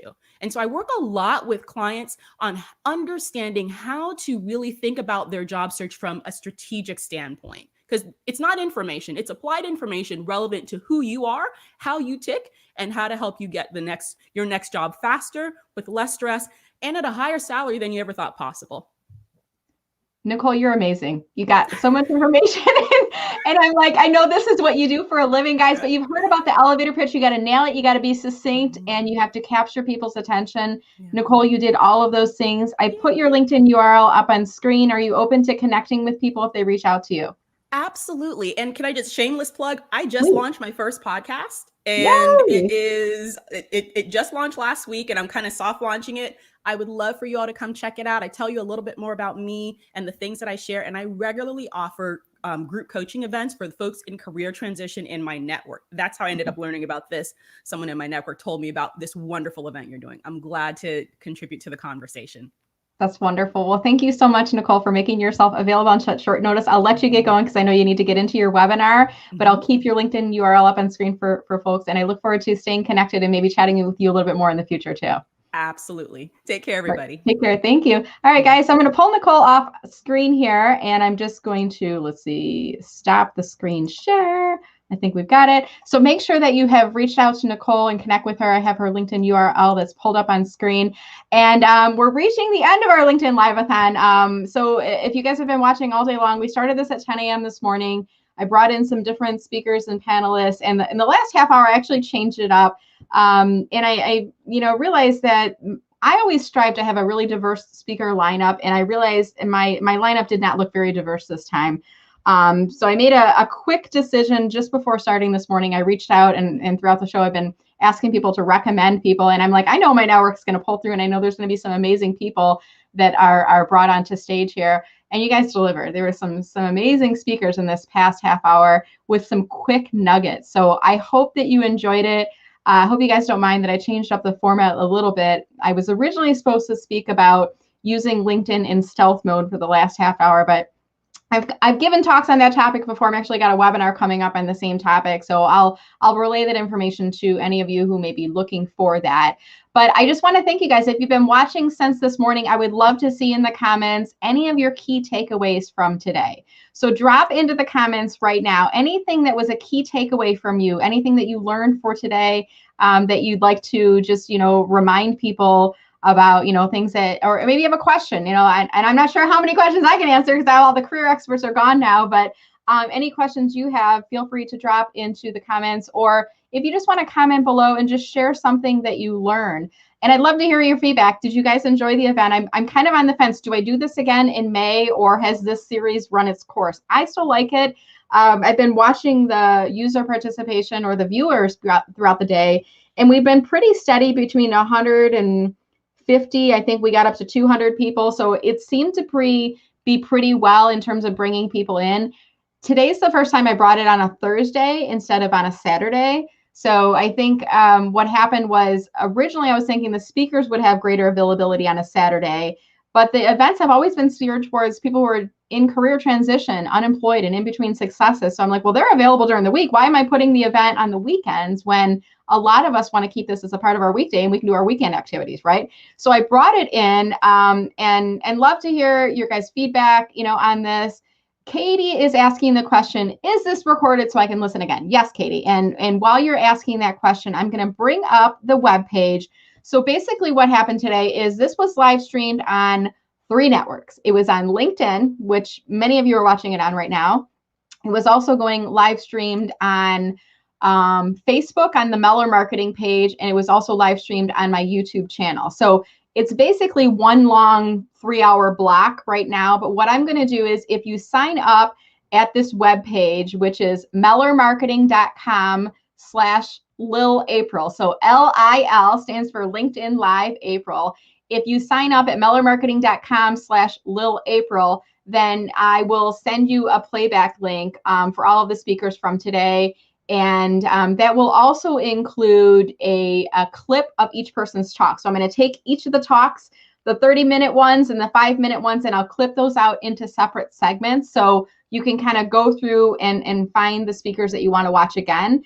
If they had slides and they provided the slides to me, I will provide the slides to you guys. So, definitely sign up, mellermarketing.com/Lil April, LIL April, and you'll get the LinkedIn Live-a-thon playbacks for this month's event. So absolutely, that will be, everything has been recorded. And, I asked people to share your comments. Someone says too many to name. I got some great catchphrases. Great to see that. Joan is sharing, she learned strategy and seeing ourselves as a product. That was a really good takeaway, wasn't it? I mean, we think about all the money that companies put into marketing their products and services. We got to do that same love on ourselves, right? Being able to market ourselves. So absolutely. Keeping up with the optimism. Michael, that's part of the reason. I mean, really, when I think back to when I created this series back in January, it was on a Saturday morning, I was drinking my coffee and I was like, I'm helping job seekers, but I feel like there's other people that have other insights to offer. And it's such a crazy time right now. It's such an emotional time with everything going on with the pandemic. And then if you're unemployed on top of that in career transition, you're just in between successes right now, by the way. You were there, you're going to be someplace else later, but the part in the middle is a little sucky, right? So I'm like, what can I do to make it less sucky? I don't know that that's a word, but now it's a word, right? And I like to bring people together to inspire them. I'm a big believer, if you're having a down day, a good way of bringing yourself up is to bring other people up. So that's part of the reason I created the series. Diane is saying, yes, see you in May. Okay, so we're going to go with it again, I think, in May. Joan is saying this is your first one. And on that note, if you guys would like playbacks to the others as well, I will include those if you subscribe. So I'll include the January event, the February event, the March event, and you'll get the April event. Grace, I thought it was excellent content. I am so glad that you felt the same way as well. Appreciate that feedback. Joey, nice to see you, sir. Hope you're doing well. Thank you for joining. And I see someone did put on there, yeah, this is the web address, mellermarketing.com/Lil April, LinkedIn Live April. That's where you go sign up, and then I will send you the playbacks from all of the speakers for today. I'll give you their slide decks, their contact info, if you'd like to follow up with any of those individuals. Yes, Christina, put the link to catch the full replays in the chat. So you just need to go to mellermarketing.com/Lil April. LIL stands for LinkedIn Live-a-thon for April, and I will be happy to share that. And I see there's other people watching on other networks. We have Julie who's watching us on YouTube. Hey, Julie, make sure when you're on YouTube, subscribe to my channel. I'm going to put on screen here right now. This is I'm going to actually put in the comments in chat. So if you're on YouTube, if you have a YouTube account, there's the live stream from YouTube. And if you go to my channel on YouTube, I'd love it if you guys could subscribe. I'm always posting LinkedIn strategy tips and different things. So the link is in the LinkedIn live chat if you want to check that out. All right, and I'm going to see if there's any final comments. Has anybody been on since this morning? Anybody join me at 10 a.m.? Is there any long haulers who've been on with us since this morning? I'm curious, and I'm guessing a lot of you probably came in and out throughout the day today. Great background sign. Do you like that? Like right over my shoulder? Did anybody notice that? It says, let's connect. Did you notice what's over my other shoulder? Right here, look at this. Book, right? Hey, guess what? If you stayed on until the very, very end, guess what? I'm going to do a book drawing. This is going to be fun. I'm going to give away a copy of my book right now. Okay, so here's what we're going to do. If you are on LinkedIn, Facebook, how am I going to do this? This is going to be tricky. So if you're on LinkedIn, you have to be on LinkedIn because I'm not going to be able to go on to all three and grab all three. You need to go into comments right now and type in the word book in all caps, B-O-O-K. Okay, so go into chat right now, type in the word book in all caps, And I'm going to pull a winner for a copy of my book, which is called Social Media Pie, How to Enjoy a Bigger Slice of LinkedIn. And I'm going to mail this to the winner. Anywhere in the world that you are, if you want a chance at winning the book, go into chat right now. And while you guys are doing that, I'm going to pull up a tool that I use. I have to think about this. It's called wheelofnames.com. Really fun little tool. I'm going to share it with you guys on screen. And I'm going to wait to see who is wanting to participate in this book drawing. And I'm going to pull the wheel of names up on screen right now so you guys can see this. So, okay, so I'm going to start to read up the comments. And this is going to be a very unofficial way of doing this drawing. I'm solo today, so I'm kind of relying on what I'm seeing in the LinkedIn live stream. I have a second screen in the background. So I'm going to give it just a second to load, and then I'm going to put all the names in there that I see that have the word book next to them. And then I'm going to automatically pull a name, and that person's going to win a free autographed copy of my book. So I see Paylin, I see Sylvie. I'm going to put maybe a last initial just in case there's a second person on here with the same first name. Joey, did you already buy a book? I feel like you already bought a book, but maybe you didn't. Diane, oh no, Diane says she loved that tool. I don't see the word book in there. So anybody that wants a chance at winning a copy of my book, go into chat right now and just type the word book in there, okay? So far I've got Palin, Sylvie, Joey, so I've got Demet, let's see, Sandra, and apologies if I'm mispronouncing any names as I go through this exercise here. Margaret. Isn't this a fun tool? It's called wheelofnames.com, and I love it because it looks like a pie, doesn't it? It's kind of a fun thing. So we're going to do Kathy C. We're going to do Rob S. So now I'm pulling out people who've been watching all along. Maybe you haven't commented yet, right? Grace K. John R. Margot. I love that name, Margot, by the way. Let's see here. Who else do we have on here? We have Carrie. We have Carrie C. I'm going to put on here just in case there's two Carries. Kasoon. We have Nancy Steinberg. Hey, Nancy, nice to see you. Familiar name on here. We have Lawrence. Let's see. I'm just loading the comments in the background. So I think I've gotten to everyone. Gabriella. Isn't this fun, guys, to do this live? And you're going to see it actually auto-populates as I'm typing your name in here. Isn't it cool? And then you can, if I had like an event list beforehand, I would have added all of your names in, but I'm just doing this very much on the fly because that's how I do things sometimes. I don't plan things. Sometimes I just do the impromptu. I'll step out of camera, pull up a book from my bookshelf, that type of thing. So let me just double check one last time on LinkedIn to see if there's any other comments that I missed. You do have to put the word book in all caps. And when I say, okay, I'm drawing it, that's the last chance for it. Caitlin, Caitlin, nice to see you again. Caitlin, I don't know. Let's see, Caitlin B. Marie. Okay, I think this is going to be it. So I'm just going to refresh on here. Lynn Williams. Hey, Lynn, nice to see you today. And Lynn, I don't know if you've ever used this tool before. It's called Wheel of Names, and it's free, and you can put branding in there just like I've done, and it looks like a pie. And as I'm adding names, I'm adding like slices of the pie that's in here. So I'm going to do Grant C. All right, Mary Wilson. Ooh, look at all the new names that are still coming in here. Annette, Richmond, Joan C. Okay, hopefully I haven't duplicated, and hopefully I got everybody. I think Gabrielle, I think I had you in here already. Yep, Gabrielle Hernandez. All right, guys, so that's it. This is wheelofnames.com. I'm stopping the drawing now, and I'm going to do the winner for the prize drawing. So you're going to win a copy of Social Media Pie, the book. If you've stayed on till the very end today, you get the benefit of getting an opportunity to win a copy of my autographed book. All right, so here we go. So what we do in wheelofnames.com is I just click to spin. I'm going to hold my hands up so you guys can see I'm not controlling the prize wheel. I guess I could do it with my elbow. No, I'm not really, right? So let's see who wins. Nancy Steinberg. Congratulations, Nancy. What I will need you to do is just message me on LinkedIn with your mailing address, and I will get a copy of the book in the mail to you. So Nancy is winning a copy of Social Media Pie, the book. Let me take this other screen down here so you guys can see it a little bit larger. So this is a LinkedIn strategy book that I put together, How to Enjoy a Bigger Slice of LinkedIn. And I'll also put the web address if you want to learn more about the book. It's also available on Amazon. Just a little bit of a bonus fun thing to do at the end of the day here today. Because I know that, for those of you, if you've been on for the whole session, it's a pretty long day, a lot of information and a lot of great advice. I hope that you're leaving feeling inspired. I hope that the speakers have given you new tips to help you with your confidence, with your interviewing skills, with thinking about perspectives of talking to recruiters. I mean, gosh, there was so much great advice about personal branding here today. Just so many different avenues to think about. So I hope you've enjoyed it. Remind you guys before you leave to please make sure that you have signed up. And I'm going to put that link on here one final time.